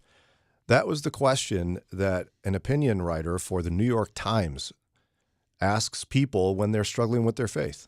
Mm-hmm. And the whole article was about the resurrection in a sense, but I don't know that I've heard that question phrased that way, but I really kind of liked it. Mm-hmm. Now, he said most people know instinctively what he's talking about when he compares those two, and you both did when we talked about it. Oh, yeah. But he breaks it down a little bit. He starts by kind of describing what a fear of the world church would look and feel like. So if you're listening, you're like, I don't know how to answer that, which one it is. So a fear of the world church, he says the culture is unmistakable. You're taught the view that the secular world is fundamentally a threat. Secular friends are dangerous. Secular education, perilous. Secular ideas, bankrupt. And you're always taught to prepare for the coming persecution when, quote unquote, they are going to try to destroy the church. To be raised in a fear of the world church, he said, is to experience a Christianity that declares with its words that the resurrection is real, but seems incredulous about the possibility of a resurrection within the heart. What do we make of that? Is that a fair description? Could you repeat that last line?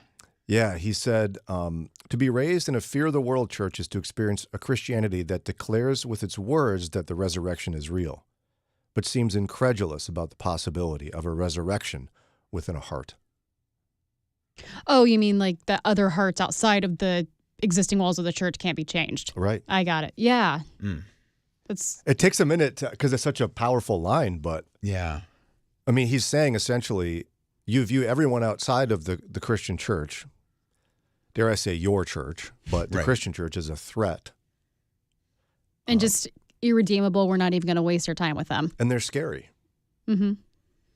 Now, and then you're reading scripture and it says, except a man be born again, he cannot see the kingdom of God.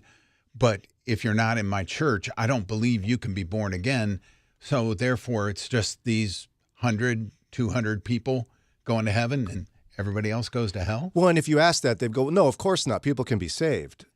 But one of the ways that they would work hard to make sure people learn the truth is they fear the world and they're kind of harsh to them. Like if you would just listen to us, then you could get saved. You big idiot. Now, I know it might sound silly. If you're raised in a love your neighbor church, you hear that and you go, what kind of church does that? A lot of churches. Mm-hmm. Some more subtly than others. Yeah. But I've been to it's hard to describe what it is without revealing it. I went to a Christian event, let's just call it that, where there was an entire display villainizing atheists. Like, as in they're peering in your window trying to steal your children. It's like Hansel and Gretel. They're going to fatten you up and then eat you. See, I think Christians would do well to remember a truth that most of us figure out somewhere in our late teens, maybe early 20s. No one else is thinking about you. Right. Well, and I was a public school teacher, and I encountered Christian parents. Keep in mind, I was a believer at the time, an elder in a church. Christian parents who had a disposition of I was out to get them. Why? Because it was public school. And they didn't know you, so they assumed you're in the public school. You are either an atheist or a Satanist. Yeah, and like he says, secular education, it's perilous. If you're a fear of the world church, you are really worried about secular education. It's out to get you and your kids. And all I can tell you is my anecdotal experience. But the teachers I worked with who were atheists were all wonderful people who were far too busy to target your child. They've got a lot of kids. And some of them were brilliant educators doing things that I envied. In fact, I remember I partnered with one of them for she's not a believer in any sense. I partnered with her for an entire year as we built new curriculum together. And here's what that meant. I would meet with her and we would do her great ideas. And it was brilliant. None of her ideas were, how are we going to get those Christian kids and punish them? How can we covertly make them deny Jesus? That's garbage. It doesn't happen. I think movies like God's Not Dead have really skewed people's perception of what atheists are, who they are, and what a secular education looks like. I'm not saying there aren't those people, but I don't think you really have to worry about that on a large scale. Right. Now, the writer of the New York Times talks about the opposite of that, right? The other option besides a fear of the world church would be a love your neighbor church. What does that look like? He said, the love your neighbor church is fundamentally different. It's so different that it can sometimes feel like a different faith entirely. Amen, brother. The distinction begins with the initial posture towards the world, not as a threat to be engaged, but as a community that we should love and serve. I mean, that's all I would need to say. Exactly. They don't view the world as a threat at all. The opposite. They view the world as people we ought to love. I mean, we just celebrated Easter. One of the last things Jesus said before he died about the people that are murdering him is, Father, forgive them, for they know not what they do. Mm-hmm. Yeah. What if we adopted that attitude towards atheists? I mean, when you see something that breaks your heart or makes you angry because it's an affront to God, you should grieve because they don't know any better. Mm-hmm. And he goes on to say, another way to describe a love your neighbor church is to say that it embraces a resurrection faith. Its aim is to follow Christ's consistent pattern of moving to the suffering, the alienated, and the sick, all to bring life from death. Yeah. That's what Jesus did. Yes. He says, but a resurrection church that follows a resurrected Savior should be a balm, not a blowtorch. It will never be perfect, of course, but its fundamental orientation isn't towards protecting itself, but towards serving others. Its default posture towards difference isn't suspicion, but affection. This faith loves its enemies. It mends the broken heart, and it declares by word and deed that no one is too lost to experience the love of God. That was in the New York Times. David French. Look at that. What do you make of that? Did he go too far?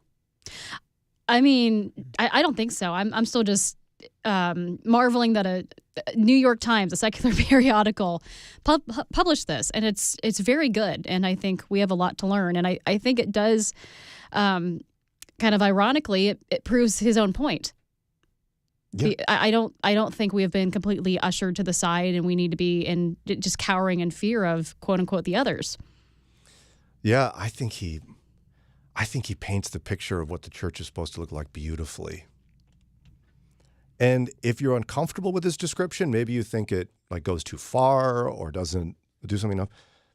Take his comparison from the New York Times and just read through the Gospels and see where he's wrong. He could be wrong in some places. I'm not saying he isn't. I'm saying the proof is in the Gospels and the epistles. Yep. But at the end of the day, Jesus radically loved everyone, even those who multiple times you hear the Pharisees accuse him of hanging out with scum. Mm-hmm. I was just with a friend looking through the story of Zacchaeus recently. And Zacchaeus was a tax collector who was cheating people. And when Jesus invited himself over to dinner at Zacchaeus' house, there's a specific quote from the Pharisees of, what is he doing hanging out with that guy? That's the kind of radical love Jesus showed. The same thing happened when he had dinner with Matthew. So really the model is the resurrection church, the love your neighbor church, that it's truly possible that any heart could be transformed. Why not love that heart? Beautiful words from, of all places, the New York Times. 7:31 on Moody Radio Cleveland. Let's see, if something costs less, a lot less, but people are actually happier with it, that sounds like something to look into, and that's MetaShare. Maybe you've heard joining MetaShare can save you or your family up to $500 a month, and that's huge, but it's also true. People are just happier with it. They love being part of something that reflects and promotes their values and what they believe in. MetaShare works, too. It's been around for 30 years now, and members have shared more than $7 billion of each other's bills. People love having telehealth and a huge nationwide PPO network, so Yeah, really, you can save a ton and like it better. Imagine being happy with how you're taking care of your health care, whether you're self-employed or part of the gig economy, or you just want a plan that you're happy with. Here you go. You can call right now and get a price within 2 minutes. A very, very smart use of 2 minutes. Here's the number you need. It's 877-58-BIBLE. That's 877-58-BIBLE. 877-58-BIBLE. Mornings with Brian on Moody Radio Cleveland. 6 to 9 a.m. Weekdays on 103.3. Mornings with Brian. Moody Radio Cleveland. 103.3 at 6 to 9 a.m.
.36 on WCRF. There are 4 compelling reasons to believe the resurrection actually happened.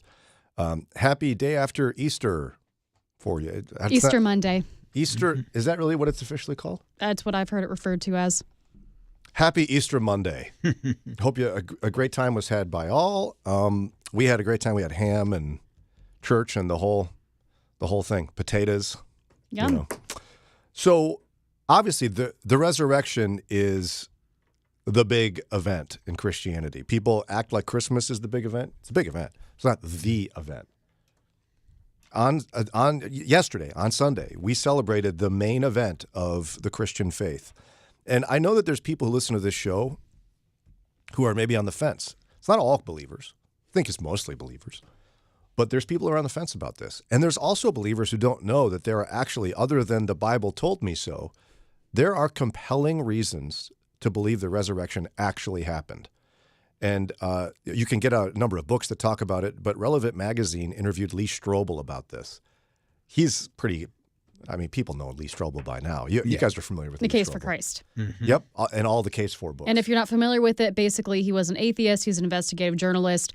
His wife became a Christian. He went on this crusade to prove without a doubt that she was, had fallen into a cult or whatever. And in his pursuit to disprove Christianity, he found undeniable proof that Jesus was who he said he was and became a believer. Isn't that incredible? It really is. Mm-hmm. And it's another example. You find these pretty regularly. People who do an honest examination of the Christian faith and saying, should I believe this or not? They end up converting. Right. It's the people who do a dishonest examination. You're like, what do you mean by that? Well, the ones who just, someone told me once the Bible's full of contradictions, so why would I believe that? Mm-hmm. Oh, I'm sorry, have you read it? No. Oh, okay, well, you don't know what you're talking about then. Does this person have citations? Well, no, I just heard it once. But what I like about Lee Stroble as well is he didn't just base his decision to follow Jesus on what the Bible said. He based it on Because he some didn't other believe evidence. in the Bible That's at right. the time. Mm-hmm. So he's got 4 compelling reasons to believe the resurrection actually happened. The first one is sources outside of the Bible confirm that Jesus was at least executed. Okay. It is an indisputable historical fact that, number one, Jesus existed. Mm-hmm. Right. A lot of people don't even believe that today, but there is historical evidence that he was a real guy. It is undeniably true. And he was executed is an indisputable historical fact. In fact, an atheist scholar named Gerd Ludemann calls the fact that Jesus was executed, quote, indisputable. There you go. Now, how could you say that? Well, because in sources outside of the Bible, his execution is explicitly mentioned. Right. Josephus, a famous Jewish historian, mentions Jesus and his crucifixion. Tacitus, in his Annals, he was a Roman historian, also refers specifically to Jesus and the crucifixion, as did Pliny the Younger and Ignatius of Antioch and Clement of Rome, all of them, plus other figures like Thales, Phlegon, and Celius, also provide references to the crucifixion. The fact that he was executed is absolutely indisputable. Okay, now, the next fact that would help you believe the resurrection actually happened, Lee Stroble referenced the news spread quickly. Now, why would that be evidence? Well, when you look at historians, what they tell you is that it can take more than 2 generations in the ancient world for legends to develop and wipe out a solid core of historical truth. So if somebody wants to change history and create a legend in the ancient world, it would take at least 2 generations.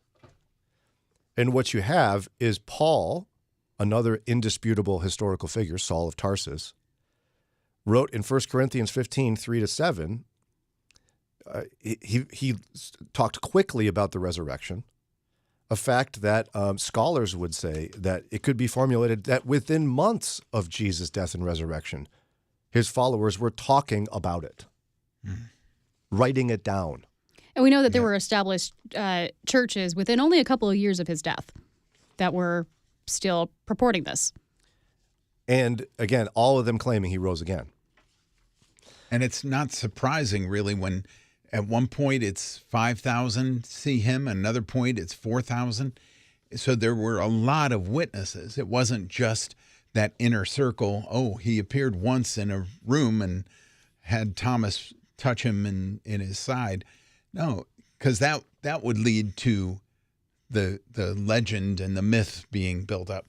But so many people actually literally physically saw him, and that helped the spread much more quickly. Now, if someone were to claim that, Saul of Tarsus and Peter and James and John were just a bunch of loonies running around the streets saying stuff, they would have been dismissed and shoved to the edges of history. Mm-hmm. But they weren't, because of just what you're saying, Ron. So many people saw it that something happened.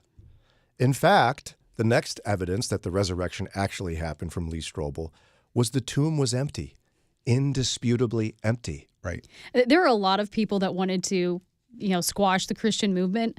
All they had to do that was find Jesus's body. Yes. And no one was ever able to do that because it wasn't there. It was not there. And I'm telling you, many, many sources indicate, historical sources outside the Bible, the tomb was empty. Josephus talked about it. There's something called the Nazarene inscription. It's found in, get this, Nazareth. It condemns the disturbing of tombs and may be a direct response to the events surrounding Jesus' burial. You have Jewish writings, including the Talmud, mentions Jesus' execution on the eve of Passover. But you've got a bunch of different sources, including Tacitus, talking about the tomb was empty. Mm-hmm. Empty. And he also mentions, Lee Stroble mentions, that there's eyewitness accounts of this from people who were previously skeptics. There's no question that James, Jesus' half-brother, was a doubter. Also, the historical record indicates Saul of Tarsus was persecuting the church. Both of them totally changed course. And so if you're at a point in your life where you're trying to do something about, like, what do I do with this Easter thing that just happened? You have to be confronted with the fact that, historically speaking, outside of the Bible, Jesus was a real historical person, just as much as Julius Caesar and Abraham Lincoln. Right. And Alexander the Great, okay? He was executed. He was executed in Jerusalem. And he was buried in a tomb, and that tomb, shortly thereafter, was totally empty. And that was such a controversial moment that laws were passed about disturbing graves. And non-believers, secular historians and Jewish historians recorded that it was empty. So now what are you going to do? And as Daria said, no one ever found a body. So now you're to the point that you can't historically prove the resurrection, but you can get all the way to an empty tomb. Now what are you going to do with it? What else would it take? I'm telling you, what we celebrated yesterday, if you're not a believer, what we celebrated yesterday is the historical truth that declared in Scripture that Jesus was, as we celebrate on Christmas, born of a virgin, lived a perfect life, suffered and died on our behalf to take on our punishment that we deserve. And if we put our faith and trust in him, and the idea that he conquered death and rose again 3 days later, we celebrated that yesterday, we can live in eternity in heaven with the Lord. That's what we believe. If you want to learn more about that, I just encourage you to text the word Jesus to 440-546-2255. 440-546-2255. Text the word Jesus to us. We'll send you back a link that doesn't make you, commit to anything, but it'll tell you what it truly means to become a follower of Jesus, and then do some more research on your own.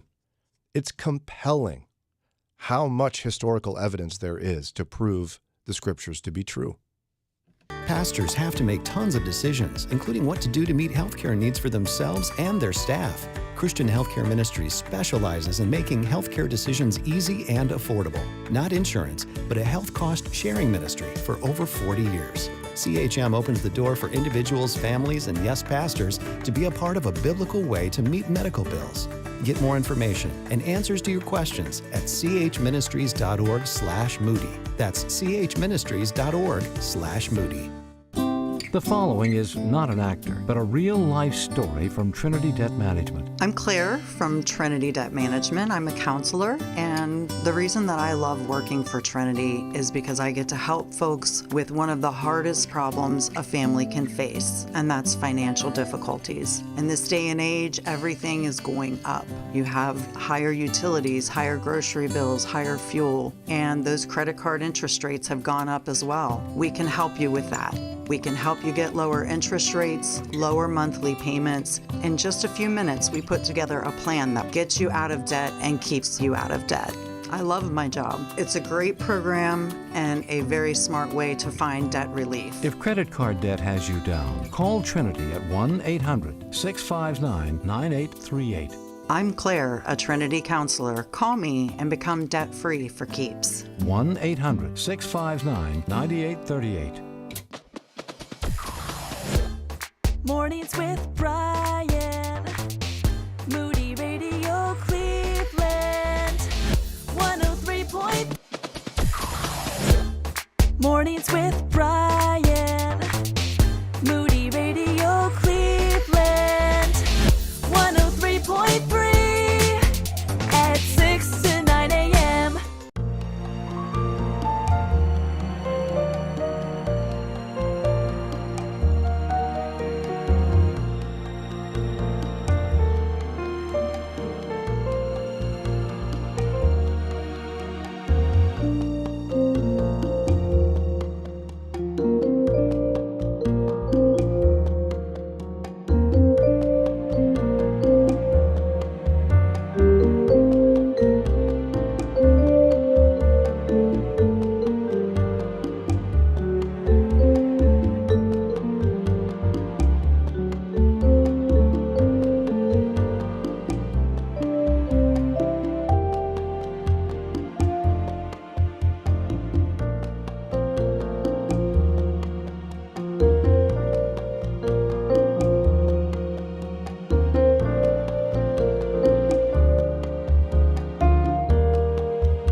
The definitive ranking of Easter candy.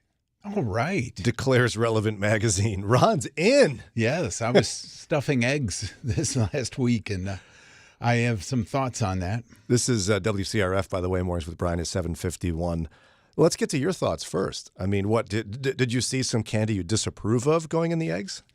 Well, one of the things that Dana bought was a bag with a couple different Sour Patch Kid things, and it also had Swedish Fish. Oh, okay. And so Is Dana okay? Yeah. Well, there was also Twix, and there was Reese Cups, and legitimate candy. Yeah, I'm Swedish. fine with Sour Patch Kids, but Swedish Fish, who likes those? Yeah, I'm Swedish, and I object wholeheartedly to the Swedish Fish. In fact, name it something else. Can we call it? It's like I don't eating know. glue. What? The British fish? I don't know. Greenland fish, Iceland fish.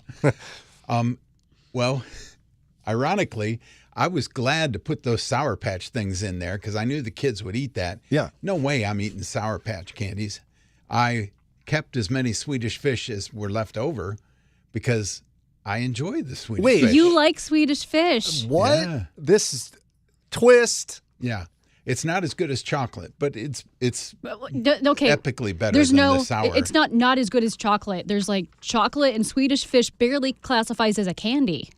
Yeah, I put it right up there with circus peanuts. Ugh. I do kind of like them. What? But We not need to quit. Peeps. Okay. All right. I think you can stay, Ron. Ron, what? I was gonna be real concerned if you liked Peeps. No. So not even stale Peeps. I just won't touch them. So if you are given a choice, Sour Patch Kids or Swedish Fish, it's not even a choice for you. No, it's fish all day. Sweet over sour. Ron, I like cherry flavor candy and I Cherry- like sweet over Cherry flavored candy is fine. That's not the problem. I don't think it tastes like cherry, does it? Swedish Fish? Yeah, a little bit. And it gets stuck in your teeth. Well, yeah, all chewy candies do. But then again, with my teeth, beef and ham, everything gets stuck in there. Wow. You know, this may be the first. It's like Superman has one flaw.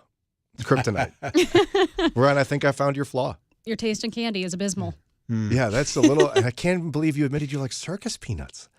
I always wondered why they sell those. Maybe like this it's is a a joke. generational thing too. Yeah, in fact, I remember my parents were in town, and I took my parents to Sweeties Candy, and off of 480. And is that Tiedemann, I think? Yeah, and they have all the candy. They have a section of like old timey candy. Mm-hmm. So like when my dad was a kid, they were selling Necco wafers and this nasty garbage is what I would call it. And he got a bunch of it to reminisce, and then realized, actually, this is terrible. Tom texted in, I love Ron, but liking Swedish Fish, close to crossing a line here. I call them teeth removers. It's like dots. I actually like dots. What? Yeah. I think that How is that different than a Swedish Fish? it's very different. It's a different texture. I think they have a better flavor. Like Swedish Fish is like it's like eating plastic. Oh my. Dots is not candy. It is. They're gumdrops. I'm going to get in your teeth now. Okay, that part's annoying, but I still enjoy them. Once a year, if I can snag something from a kid's Halloween basket, I'll have them. If I put a whole dot in my mouth and started chewing, I'm not certain I'd be able to swallow any of it, because all of it would be stuck in my teeth. And eventually, your saliva would disintegrate it. So And it's rot a my teeth. snack that lasts all day. It's a snack that lasts. Well played, Ron Eastwood. Okay, so they have here at Relevant Magazine the definitive ranking of Easter candy. I'm going to do the top 5, although they did 10. Coming at number 5, the Cadbury Cream Egg. Okay. I used to like those as a kid. Now they're so sweet, they make me sick. Yeah, they claim it's the most divisive candy on the list. It's is it a rich nostalgic treat or a fondant-filled fever dream? Like fondant is a disgrace. It was so big in the early 2000s when Sarah and I got married, but we refused to have gross. fondant. It's like it's edible, but that's how you have to say it. It's sugary edible. Play-Doh. Yeah, it's disgusting, but Yeah. it looks nice. It Okay, does. So you Very can pretty. build your funny-looking cakes out of it instead of using Play-Doh. Do you like Cadbury cream eggs, Ron? I haven't had one in years, but my memory is that I like them. But they are a real sugar rush. Yeah, I don't know if I want even something that looks like a raw egg. I like the caramel ones. Those are a little bit more palatable to me. Number 4 on the list of definitive Easter candy, the hollow chocolate bunny. Yeah, that's definitive. It's they say it's visually iconic, practically a mess. The ears are the prime real estate. Everything after that is chaos. See, I never ate my chocolate bunnies because it was too cute. I was afraid of hurting it. Yeah. That's great. Ron was like, "Where should I start?" Yeah. One Ears year, or butt. One year I was probably 14. My parents got me it was a white chocolate duck, and it was painted to look fairly realistic, and it was adorable. And it just sat on my dresser for months until I had to throw it away because the chocolate had gone bad. I couldn't eat it. That's such a sweet little girl thing where like little boys everywhere are like, look at mine, he has no face. we had a debate yesterday about whether the hollow or solid bunnies were better. And it came down to my daughter said she preferred the hollow because her teeth weren't that strong and she was afraid she'd break a tooth on a solid chocolate bunny. Yeah, it's probably easier to eat the hollow one. Mm-hmm. Yeah. Okay, so number 3 on their list of definitive Easter candy, jelly beans, specifically the Starburst kind. There we go. Yes, Where's my bell? I agree with that. Who took it? It's to your left there. Oh, boy. It's right Close there. one. Yeah, like actual, like generic jelly beans. Are gross. Disgusting. The Starburst ones, because they don't have the black ones, are pretty good. No, it's more than that. Like, okay, you take regular jelly beans. Let's just say we could have Ron do a taste test. Mm-hmm. Regular jelly beans. They're different colors. No, they are. If we made him close his eyes, could he guess the flavor? Depending, but most No, of them wrong. probably No, not. no, you can't. They're different colors, but they're the same flavor. Nothingness. Sugar and nothingness. Now, the Starburst ones, That's where it's at. they have actual flavors that correspond to the color Mm-hmm. that are delicious, and they don't have black ones. I like the pink ones. Those are my favorite. Oh, So you would you're say so girly today. I think they taste better. You would say Jelly Belly jelly beans. Oh, those are good too. I'll take those. Oh, okay. I was going to say obvious flavors there. Because you can mix and match. What's the game? Bamboozled, I think is what it's called. Bean-boozled. Bean-boozled, yeah. Oh, man, played that with my kids. Heaven forbid you accidentally get dirt-flavored jelly beans as opposed to chocolate or whatever. Yeah, I like Jelly Belly, but Starburst ones really are the best. I agree with them on that. Number 2 on their list of definitive Easter candy, Cadbury mini eggs. Refined, balanced, perfectly pastel. But I guess what they're saying is that they're little, so that's why they're better. Cadbury mini eggs. Are they cream filled or are they solid chocolate? I have never candy coated wanted to eat one or tried. Yeah. This is not my list. Yeah, I don't know what makes them different from a Hershey egg or a... Probably not. I would assume it's the cream-filled ones, just smaller. So maybe because the big ones are really, really sweet. Yeah. So maybe it's like just a little bit less. The mini would be better in that case. Now, if you have great taste, you'll be able to predict their number 1 pick. Reese's egg. Mm-hmm. That is correct. And in fact, they also point out, and I agree, that it's better than every other Reese's product. Correct. There's more peanut butter in it. Yeah, it's better. It's better than the tree. It's wow. It's better than the pumpkin. There's more in the egg than the tree or pumpkin. Yeah, I can't know. tell you why. Well, I don't know if that's true or not. I can't tell you why the egg is better. But if I were to line those up, I'm picking the egg every day of the week and twice on Sunday. I like that you don't have like the crunchy shell on a normal Reese's.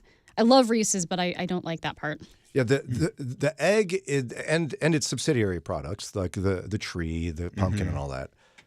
The chocolate finally serves the right purpose. Its only purpose is to hold in the peanut butter. And the ratio, as they say in this, is perfect. It's all peanut butter with a dash of chocolate. It's not even real peanut butter. It's just sugar and something. I don't know what, but deliciousness. So I'm with them on that. I think it's by far the best. Any other Easter candy you want to throw in to the list? A Snickers egg. I would enjoy that. Oh, interesting. Does that exist? Yes. Oh, I haven't seen those. It's like the Hershey egg, except the Reese egg, but instead of peanut butter, it's Snickers. The caramel and the peanuts, right? Mm-hmm. Now, if you were to dare text in or say out loud, wherever you are, Peeps, I'd like you to go find a corner and stand in it. And stay there for a while and reflect on how you make poor decisions in your life, because Peeps are disgusting. Jimmy likes to say they're still trying to sell the same batch from the 70s. It could be true. Like if you want a fallout shelter, be sure to put Peeps in there. They'll live longer than you. One of the funniest things with ChatGPT is the people making up candies like pickle flavored Peeps. And I saw one sardine flavored, I think I saw. And you're like, oh, they're bad enough as it is. But to be honest, is that ChatGPT? I wouldn't put it past Peeps to do that. Why not? It's all disgusting. Sarah used to open the package and then stick it on top of the fridge and wait for days because she wants some stale garbage. Blech. The It's marshmallow. Well, I mean, They're not regular marshmallows, Yeah, no, though. they're not. They're weird and gross. Peeps belong right next to candy corn in the garbage. Okay, it's 8:02, and it is time for Ron's News. When we come back, though, we'll talk with our friend Todd Nettleton, Chief of Media Relations with Voice of the Martyrs. He has an update on the persecuted church. It's Mornings with Brian, live from the North Coast Family Foundation sponsored studio. Whether it's your faith or your health, you don't have to journey alone. WCRF, Cleveland. WVMS, Sandusky. WVML, Millersburg. WVMN, Newcastle. WVME, Meadville. WVMU, Ashtabula. And with the Moody Radio app or at moodyradio.org/Cleveland. Spring skies bring sky-watching spectacles as the annual Lyrid meteor shower returns. It's 8:03. I'm Ron Eastwood, Moody Radio News. Astronomers expect the meteor shower to reach its peak tonight, going into early morning hours of Tuesday. Depending on the weather and sky conditions, viewers could see up to 15 shooting stars per hour. Memorial services are being planned for a Wayne County firefighter-paramedic who was fatally injured while offering assistance Friday night.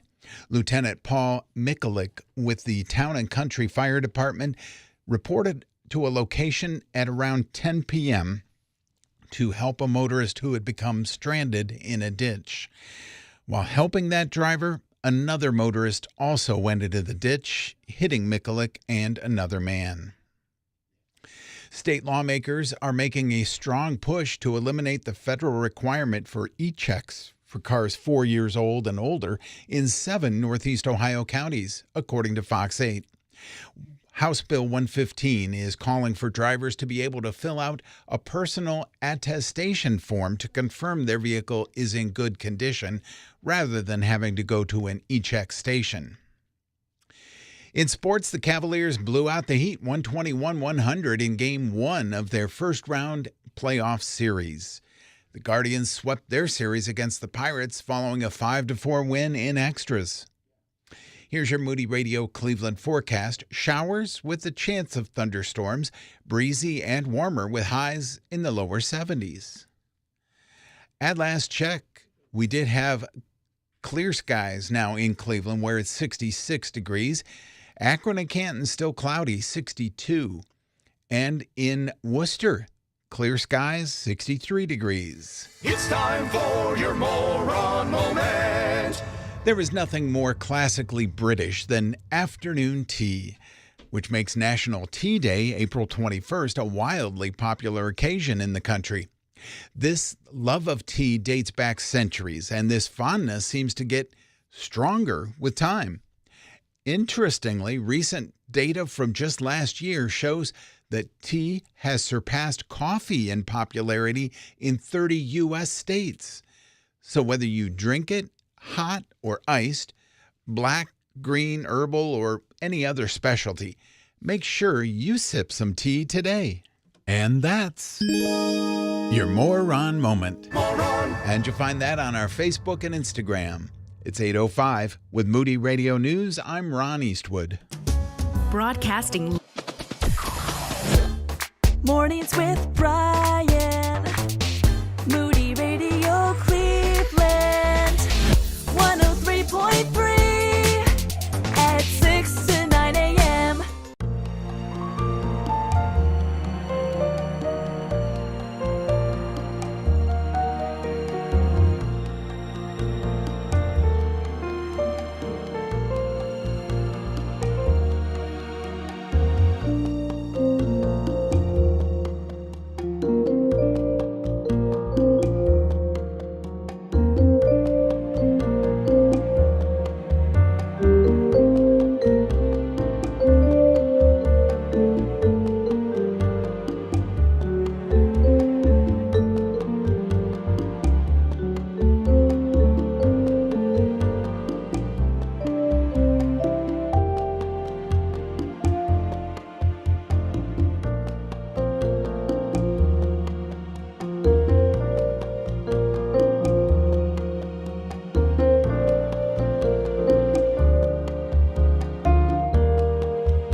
WCRF, this is Moody Radio Cleveland, where it's 8:09, and joining us now for an update on the persecuted church is our friend Todd Nettleton. He's Chief of Media Relations and Message Integration for Voice of the Martyrs USA and host of the Voice of the Martyrs radio show.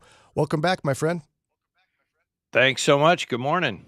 Well, let's start off with April being a real important month for Voice of the Martyrs. Tell us about that. It is an important month at Voice of the Martyrs. You know, we believe every Christian believer, in order to grow in their faith, in order to be prepared for persecution, they need their own copy of God's Word. And so the month of April, we really focus on that. We invite radio listeners, our magazine readers to say, hey, would you sponsor a Bible? Would you sponsor a dozen Bibles to go out to people who otherwise would never likely have their own copy of God's Word? And this year we know of, by name, 458,000 people in hostile areas and restricted nations who are waiting for a copy of God's Word. And I've had the chance to be part of trips where we delivered Bibles. And when you hand a Bible to someone who has been praying for their own copy of God's Word, maybe for years, and you say, yes, this is yours. Yes, you can, no, you don't have to share it with anyone else. This is your copy. The look on their face is absolutely priceless. It is as if you have handed them a bar of gold. So I would just encourage our listeners, get involved. You can do that at persecution.com. But this is Bible Month, a Bible for every believer. That's what we talk about at Voice of the Martyrs. That's wild to even think about, right? Because so many of us have like 5 to 10 Bibles of our own. Plus the 10 or 15 on our phone in our pocket at any given moment. So yeah, it is absolutely mind-blowing for us to think about an entire church congregation that would share one copy of God's Word. Wow. Like who gets it today? Who gets to take the Bible home today? Like you say, it is mind-blowing to us because, you know, we can pull out our phone and look, I've got all these Bibles. But that's reality for someone who doesn't have a Bible bookstore. It's illegal in their country to print Bibles or to distribute Bibles. And so they're going to have something special happen to have their own copy. Again, go to persecution.com for more information on how you could help support that cause to get Bibles to those who need it, persecution.com. Next in our list of talking about persecution on the church is India. What's going on in India?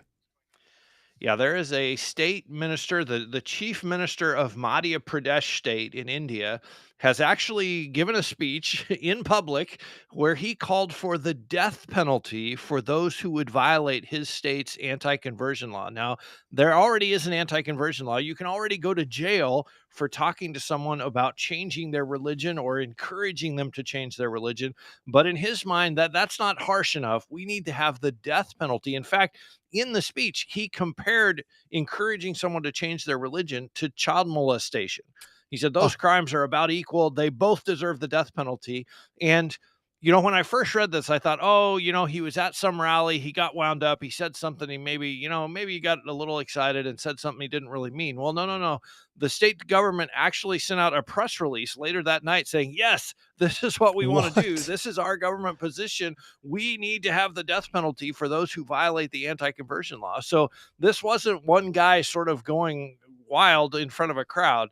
This is the position of the state government of Madhya Pradesh. And, you know, like I say, they already have an anti-conversion law. Multiple states in India already have these laws. They are locking up pastors. There are pastors in jail right now under these anti-conversion laws. But to say, no, it's not just a jail term, it's the death penalty. I think that shows you how seriously they are taking this idea of India is a Hindu country, and if you're not a Hindu, you really don't belong here, and you certainly shouldn't talk to a Hindu about changing their religion. Wow, you know, I was there just a little over a year ago for just a short time, and I could sense the tension where if you're a Christian, you don't want to be loud about it, that's for sure. It seems as if it's getting a little worse. Is that accurate? I think that's fair. Yes, it is getting worse in India, and it used to be there were Hindu nationalists, and yeah, they were against the church. But what's happened is they now hold government office, and so they are bringing the power of the government, whether it be the state government or the federal government. They are bringing the power of the entire government against religious minorities, Christians and Muslims and others. And so you have the whole government, and even though the Constitution says we have freedom of religion, you have the whole force of the government coming against anybody that's not Hindu. Now, since it's in the Indian Constitution that there's freedom of religion, is there a chance the courts could get rid of, policies like this, or do courts really support Hinduism as well? It's one of the great questions. It's like as these states have passed anti-conversion laws, it's like, wait a minute, where's the courts? Because the Constitution is very clear. They have not overturned these laws. And so I don't know if it's a lack of will or if it's a Hindu nationalist background or if the government is just so powerful right now, they're not listening to the courts. But so far, they have not proved to be a check against these anti-conversion laws. And now there's a particular commission that is concerned about India from the U.S. here. Can you talk a bit about that? Yeah, there is the U.S. Commission on International Religious Freedom, which is a bipartisan group. They issue a report every year and make recommendations to the State Department. They've just recently issued their report for this year, and they are suggesting that India be on the list of worst religious freedom offenders, the countries of particular concern. Now, they issued that recommendation instantly in India. There was all sorts of press coverage of, no, we're not persecuting anybody, and America needs to look at itself, not at us. And so it definitely got their attention. Now, what happens now is it goes to the State Department, and they actually make the determination. Are we going to put them on the list or not? The U.S. Commission on International Religious Freedom, that's the only thing they have to think about is religious freedom. Obviously, when it gets to the State Department, they have to think about trade and they have to think about military alliances and they have to think about all these other things. So it's going to be interesting. And especially under new management at the State Department, it's going to be interesting to see what they do with these recommendations this year, especially as it relates to India. Let's turn our attention now to Uzbekistan. We don't talk about that very often. What's going on there? We don't. They just had a law go into effect that makes it illegal to have anyone under 18 at a religious gathering. And in fact, it was during Ramadan that they were publicizing this, and they were saying, hey, keep your kids at home from your Ramadan break fast meal, the evening meal, which in a Muslim culture is like, wait a minute, whoa, what are you even saying? But the other thing that this affects is it affects Christians, and pastors there, even Christian parents there are very concerned about, okay, wait a minute. What does this mean about discipling my children? What does it mean about training them up in the way that they should go? And I was in Central Asia last summer, and we were in a different country that already has a law like this. And one of the pastors told us they actually built a separate building on their property for all the children's activities, so that if the police ever came, they could say, no, the children were not in a religious service, because this is where we have religious services. That building over there is just for childcare. And so literally to the design of their church structure, they were trying to factor in these laws. And now pastors in Uzbekistan are facing that same level of scrutiny. And like I say, even Christian parents are worried about what happens in their own home, because this law makes it clear if someone's under 18, they should not be receiving religious training. Really important information. I think the church ought to be focused here in the U.S. on praying for those who are experiencing persecution. We got to be aware of what's going on around the globe. And you, again, Todd Nettleton of Voice of the Martyrs, you all keep perfect track of this thing. We love what you're doing. How can folks learn more about it and even hear your radio program?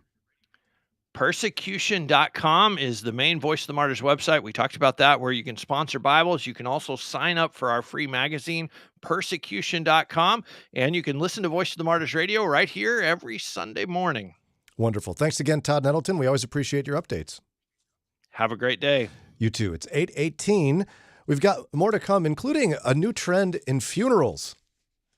Don't hear about that very often, huh? Wow. I better listen close. Stop that, Ron Eastwood. He will outlive all of us. Yes, you will. We'll get to that in a minute. Encourage Foster Care is a private, faith-based foster care agency located in 13 counties throughout Northeast and Central Ohio.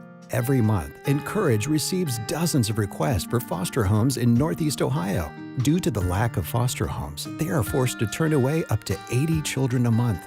Encourage is currently working to expand their services and support. Learn how you can be a part of the solution and help create hope for the community at buildinghopecampaign.org. If you're 65 or older, you know this. Seeing your healthcare costs go up and up is frustrating.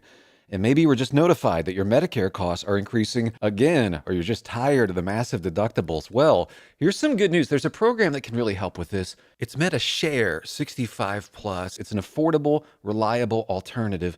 You can choose any Medicare provider. You get telehealth access anytime you need it. And MediShare 65 Plus is a low-cost option for those with Medicare Parts A and B, and it fills in the gaps where Medicare stops. MediShare is a Christian healthcare community that aligns with your faith. People actually pray for you, they encourage you, and it's proven too. It's been going strong for over 30 years now. So call now. You can get one low monthly price for up to 10 years. You're not stuck with increasing costs. You can do something about this today. Call MediShare 65 Plus. Find out how much you can save. Call 833-59-SHARE. That's 833-59-SHARE. 833-59-SHARE. Good morning, Cleveland. Thanks for choosing us to help you start your day. It's Mornings with Brian on Moody Radio Cleveland. Mornings with Brian. Moody Radio Cleveland. 103.3 at 6 to 9 a.m.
Mercy Me, 824, Moody Radio Cleveland.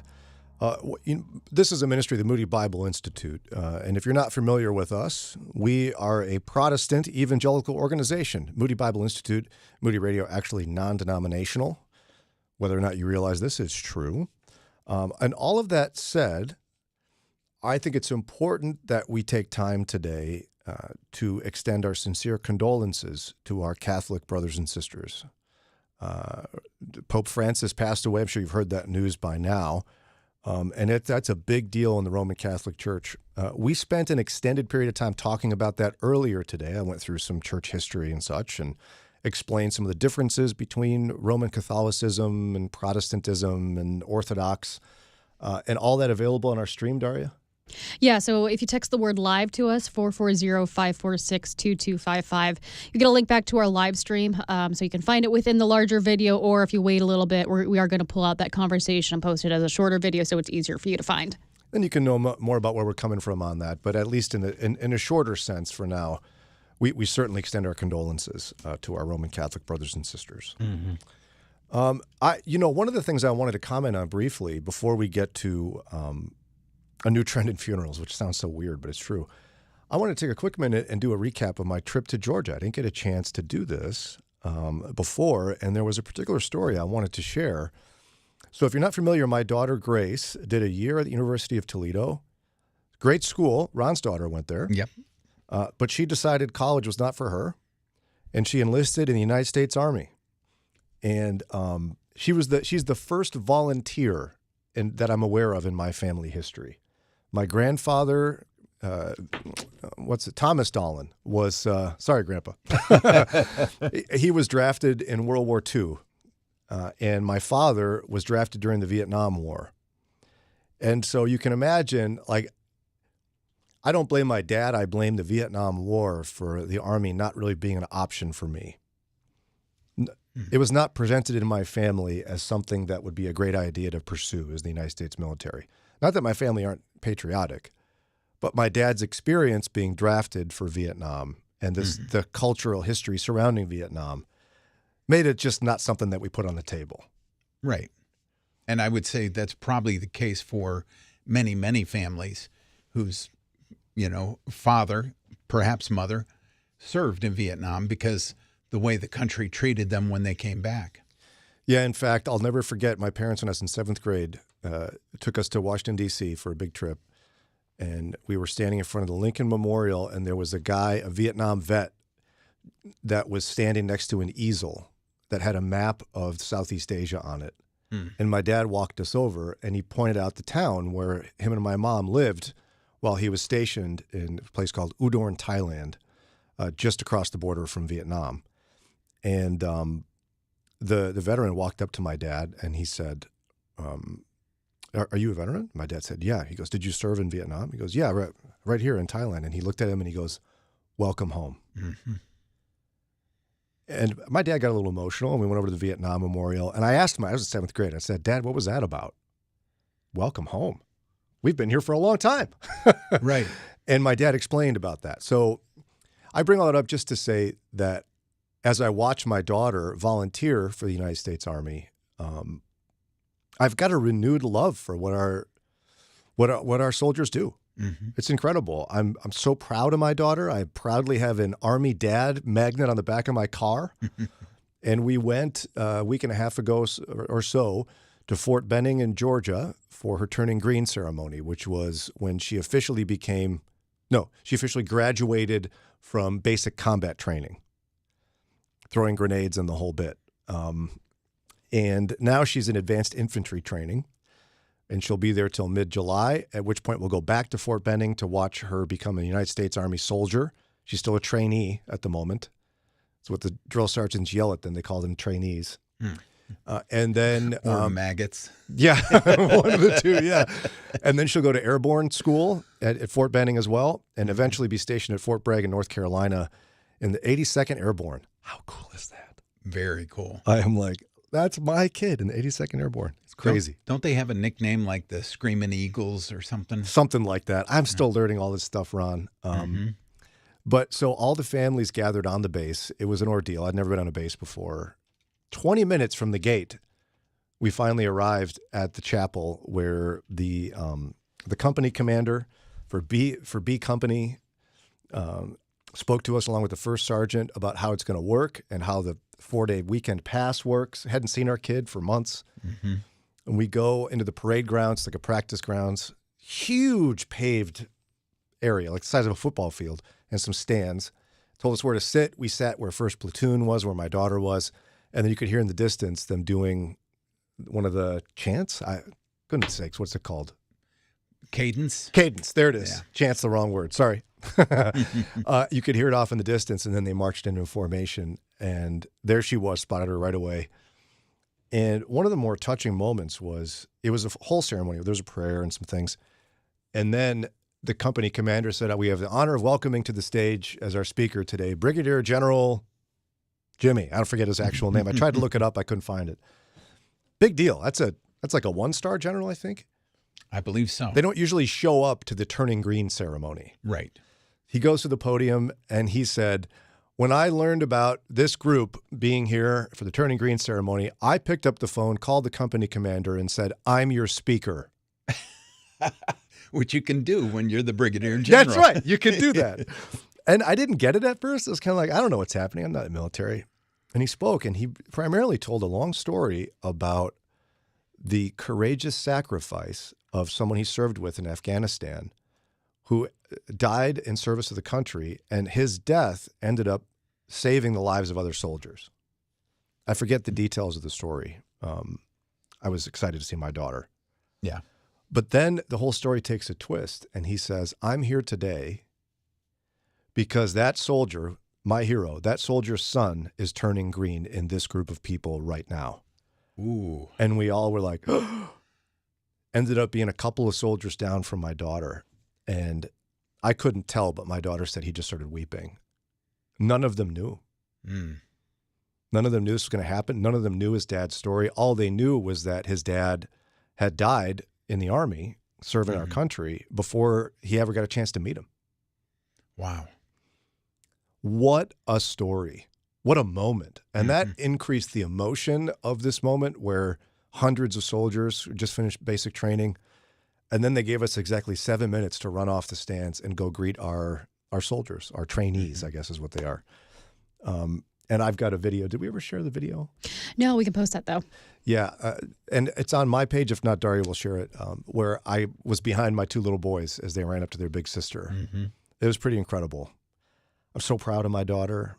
I can't wait to go back and see her with her dress uniform as a United States infantry soldier. And she was different. It's hard to describe because she's a great kid, always has been, but there was a confidence about her that I don't know you'd get anywhere else but making it through basic training. Right. And it's a health, not an arrogance, a healthy confidence. The way she carried herself, the way she felt like she really accomplished something. And she accomplished more. I don't think I would have walked away from boot camp loving it. I would have been complaining the whole time if I made it through it all. But she loved it. She said multiple times she loved it. She's already making great friends, and she would tell these stories about things she loved, and it didn't sound like it was fun at all to me. You know, like spending 3 nights in a simulated war in the in the woods, sleeping on the ground, eating MREs. And she's a tough cookie, by the way. She talked about how when she finally got evaluated to throwing a grenade, I can't even picture my daughter throwing a live grenade, but when you finish that training, you throw a live grenade. And she said the drill sergeant, whoever was doing it, standing there staring at you, there's all these things you have to do right. She throws it, and they go, huh, you just threw it better than 98% of the guys in this battalion. That's my girl right there. There you Don't go. mess with my daughter. Okay, there's more to share, but that's all I have for you for now. It's 8:33. We're going to take a quick break, and we come back. There is a new trend in funerals that I think we ought to talk about as Christians. We'll get to it in a minute. Moody Radio is thankful for listeners and support from businesses like Duma Meats and Farm Market. Duma Meats and Farm Market supporting Moody Radio in Cleveland and surrounding areas. More information about Duma Meats and Farm Market is at dumameats.com. Moody Radio is on the air thanks to the support of listeners and Hawkins Sales. They've been serving our region's electrical industry for over 40 years. More information about Hawkins Sales is at hawkinssales.com. Bringing Northeast Ohio and Western Pennsylvania closer to Christ, one conversation at a time. It's Mornings with Brian on Moody Radio, Cleveland. Mornings with Brian. Moody Radio Cleveland. 103.3 at 6 to 9 a.m.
Has a pre-game show.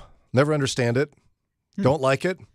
Well, you don't like football, so anything related to it. Or sports in general. Yeah, I just don't, let's talk about what might happen for hours.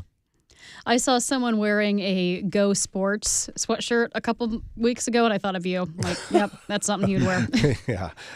My friend Scott Cruz, who used to be our station manager, he'll watch all of the pre-game Super Bowl, which is like 8 hours. Right. And he'll love it.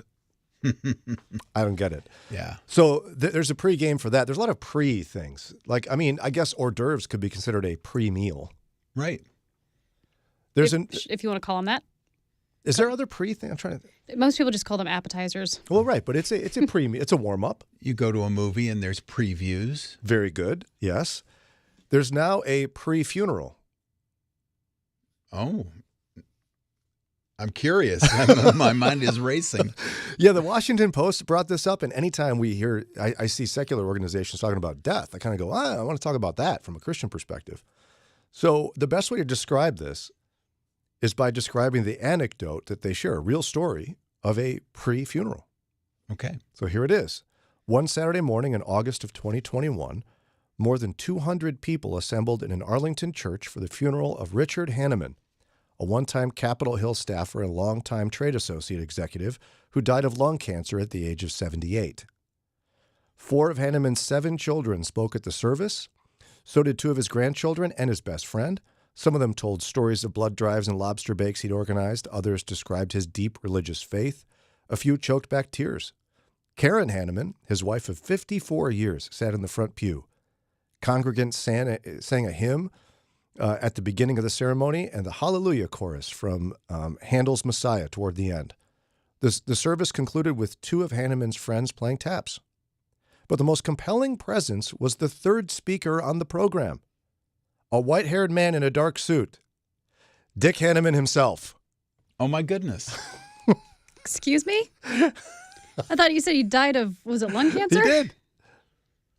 So earlier that summer, learning that he had perhaps 2 months to live, Hanneman decided to organize his own funeral and to hold it in time to attend. And on that August morning, with tubes stretching from a cannula in his nose and a portable oxygen tank, he told the crowd how grateful he was for the life he'd lived and the people he'd loved. And then he died like a couple of weeks later.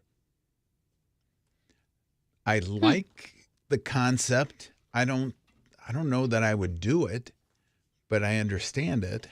Yeah, it's been known as a living celebration, a living funeral, or, as I mentioned earlier, a pre-funeral. Yeah, isn't that wild?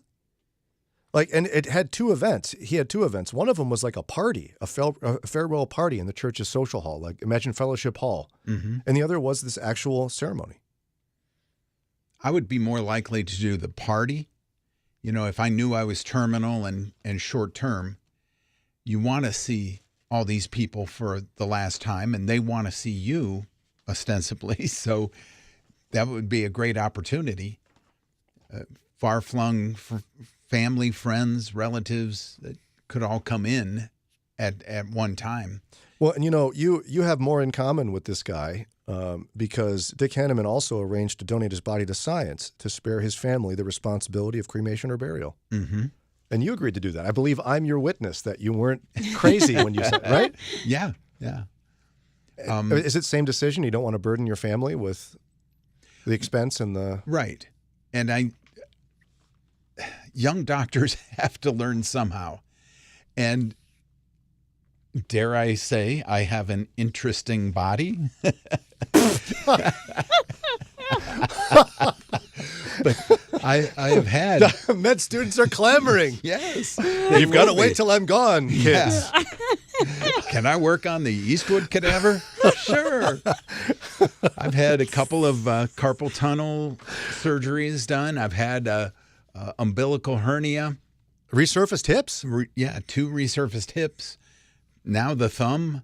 You know, there's a lot of things you can look at to see, you know, how they differ from others. And I think it's pretty interesting. So what do you make of the concept from a faith perspective, Christian faith perspective, the pre-funeral, where you have a funeral, but you attend it? Now, it can't be for everyone, obviously, with the caveats being some people die suddenly, some people are not able, they're not well enough to do this. But all things being equal, if you could arrange for this and you knew you had a terminal illness that was imminently bringing you death, good idea? I wouldn't. Why? I wouldn't want to. I feel like I'd be putting my family through my death twice. Yeah. Like they know it's coming, and I want them to enjoy me while I'm still around. But that does bring up an interesting point of, the point of the funeral is, we're going to say nice things about this person, and I think a lot of times those things were left unspoken while they were alive. Yes.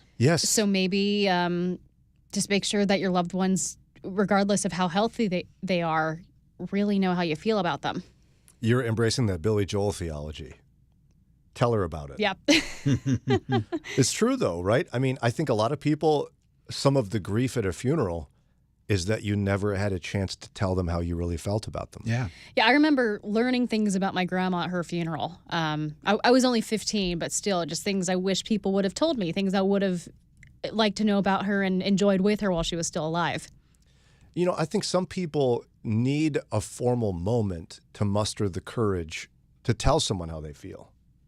It's so awkward. Like if I were to walk up to Ron and go, Ron, could I have a moment, please? I'd like to tell you what you mean to me. Why does it have to be awkward, though? Well, I don't think it has to be awkward. I mean, I understand it is awkward, but for a lot of people it is. Maybe we should just, make it not awkward. I don't know how you do that, but I'd rather that than there's things I need to say that I never did, and now I'm, you're gone and you can't hear me. I think the change of flavor of funeral services has gone from, the very strict, here's, our chance to say goodbye and a few words from people, to more of the celebration of life, where it's not as somber and maybe more people will speak and share about the good things. So I lean toward the party more than the service. I think a service is more solemn, even as a celebration of life service. But having a party, I think, is a fine idea to get together. No gifts required, because I won't be around much to use them.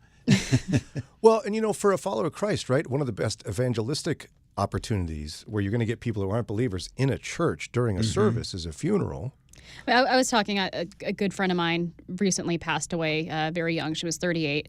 So I went to her funeral, and it really was a worship service. They just talked at length about how much she loved Jesus and how her biggest wish would be for everybody in attendance to know Jesus. And someone actually did get saved.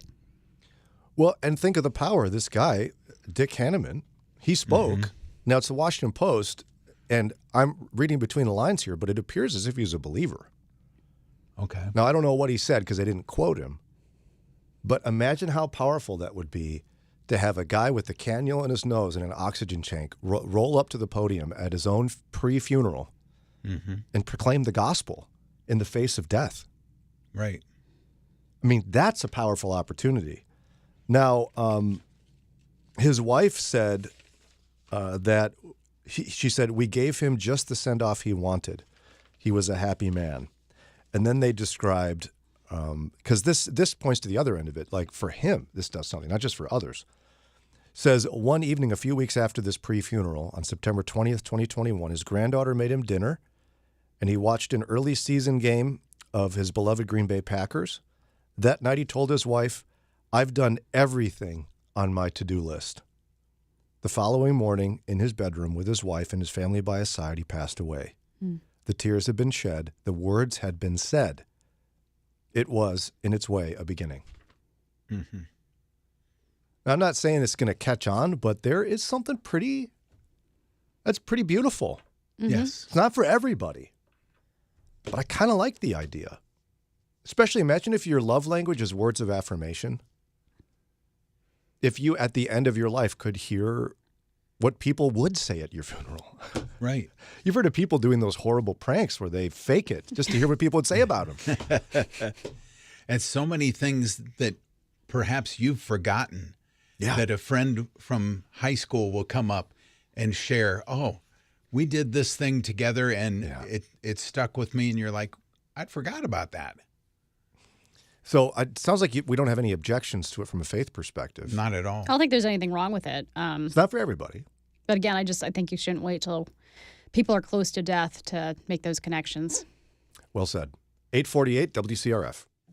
Exciting news if God is leading you to look for a trusted name in seminary education. Earn your Master of Divinity from Moody Theological Seminary in our streamlined MDiv program, now just 72 credit hours. With flexible learning options, on campus, online, or both, tailor your journey to fit your life. Prepare for transformative Christian ministry faster than ever. Start your path to purpose today at moody.edu/MDiv. Moody Theological Seminary, where faith meets your future. Today, there is a disciple-making church planting movement that's taken root in 40 countries around the world. It's called the Timothy Initiative, and its mission is to see a healthy church planted in every village, everywhere. Since 2007, over 200,000 churches have been planted through the work of the Timothy Initiative, but there's more work to be done. Take your place in the Timothy Initiative. Go to ttiglobal.org. Hey, my name's Brant Hansen. I'm an author and radio guy who did something about 15 years ago that changed my life. That is when I first visited a Cure International Children's Hospital. What Cure is doing to heal the sick and proclaim the kingdom is so brilliant. It's so profound. It is the most Jesus-shaped ministry I've ever seen. More people need to know about it, so I'm really glad you're hearing about it right now on Moody Radio. Please check it out online. It's cure.org/Moody. That's cure.org/Moody. Your day is starting off strong with Mornings with Brian on Moody Radio Cleveland. Mornings with Brian. Moody Radio Cleveland. 103.3 at 6 to 9 a.m.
.54 WCRF. We'd love to have breakfast with you. In fact, at a very special event every year, thousands of people gather for the Cleveland Leadership Prayer Breakfast. It's going to be May 8th. Mark your calendar, May 8th at the IX Center. And you could buy tickets yourself. You could even sponsor a table, invite your colleagues and friends. It's actually designed to be an outreach event. And it's a professional environment where, like, they break in time. Like, they stick to their schedule because Yes, you they got to do. go to work. Right. So you could invite an unsaved friend, maybe a spiritually open colleague, because their speaker this year is absolutely incredible. It's Jeff Struker. He's a 23-year Army veteran, Army Ranger Hall of Fame soldier, and also he will be speaking about his experience, in part, at the Battle of Mogadishu in Somalia, which we know in society as Black Hawk Down. They have amazing speakers every year that have powerful testimonies of their faith in Christ and in their professional lives. And this will be no exception. I can't wait to hear this. But here's the thing. How would you like to sit at our table? Like with Ron Eastwood? I will be sitting at my table. But with you could sit with Ron. Or Daria, you could sit with that girl, Daria and Lauren. That's even better. And you could be, what's it really like working with Ron? and they'll say, even better than you can imagine. Probably. So you could win a pair of tickets to not just attend the Cleveland Leadership Prayer Breakfast at the IX Center on May 8th, but to sit at our tables. So how do you enter for your chance to win? Text the word breakfast to 440-546-2255. Text the word breakfast to 440-546-2255. We'll send you back a link where you can put your name down as registering for your chance to win. We'll find out when Lauren gets back tomorrow. She's off. She had a family event she was attending. And we'll find out when we're going to announce it. But I would imagine it's soon, like a week maybe. Yeah, the breakfast is in 2 weeks, if you can believe May is that soon. You be quiet. You stop that. I will not. I work on the radio. Okay, fine. I cannot be quiet. Don't be quiet. Nobody puts Daria in the corner. Correct. True. All right. Final story just for funsies here. There's a Japanese company named Hiroro. I don't know how to pronounce it. Right. Hiroro Incorporated. And they have an HR policy I've never heard of before. Oh, nice. We'll see if you want to encourage Moody to do this. Okay. The Japanese entertainment company has what might be the world's most unexpectedly relatable HR policy, this article says. Paid time off when your celebrity obsession gets married, retires, or drops big breaking news. I did see that. Oh, no. It's called the Oshi Vacation System, named after the Japanese term for a fan's favorite pop star. They're Oshi. There's their favorite pop star. Okay. Okay, so get this. Under the policy, if your top Oshi, your favorite pop star, retires or gets married, you can take up to 10 days paid leave. What are you going to do? Attend their wedding? That's creepy. That's how people 10 go to jail. days. Oh, no. If your top Oshi gets married, not dies, married or retires. What about your second Oshi? Like you're not very favorite, but one of your favorites. So do you have to like submit a formal list of your Oshis so they know that you're not just trying to get time off for any celebrity I don't know. wedding? Your secondary Oshi, you get 3 days. 3. What about a sudden concert? Like what if, special announcement, concert today, pop-up concert of your favorite Oshi. You can leave early. Are you spiraling emotionally from your Oshi's news or whatever's going on in their life? There's a form for that. I mean, people should be able to use vacation time for whatever they want, but yes, we are way too obsessed with celebrities. I guess if you want to turn this over on its head, though, perhaps America's leave policy is that restrictive. If they're tossing out 10 days in Japan. I mean, people should have time to take off and do whatever they want with it, but this is just a little weird. Yeah, because I'm assuming this is in addition to your normal vacation. Yeah, like I interpret this as this is not like a bank of time you have, but just I'm out of time, theoretically, but 10 days paid this leave. person just got married and I want to take a week and a half off. Now, why do this? Well, the president of the company noticed a high-performing employee unusually crash emotionally when voice actress Nana Mitsuki announced her marriage. Like this person who usually does great was just totally crashing. And then another time, somebody fell into a funk when their idol retired. And instead of rolling his eyes, the president of the company said, you know what we need to do? We need to make a policy here Because you need to grieve your favorite pop star. I appreciate that he cares for his people, but if you're that upset and unable to work when something happens in celebritydom, then you should get help. Well, because you know what would happen in America if we did something like this, is we'd all make a long list of Oshie. Yes. And there's a lot of marriages and divorces, and we'd all basically never work again. And companies would go bankrupt because they're paying us not to work. That's right. All right, it's time for us to get out of here. Lord willing, Lauren will be back with us tomorrow morning on Tuesday for Mornings with Brian. Serving Portage, Summit, and Medina counties, and more.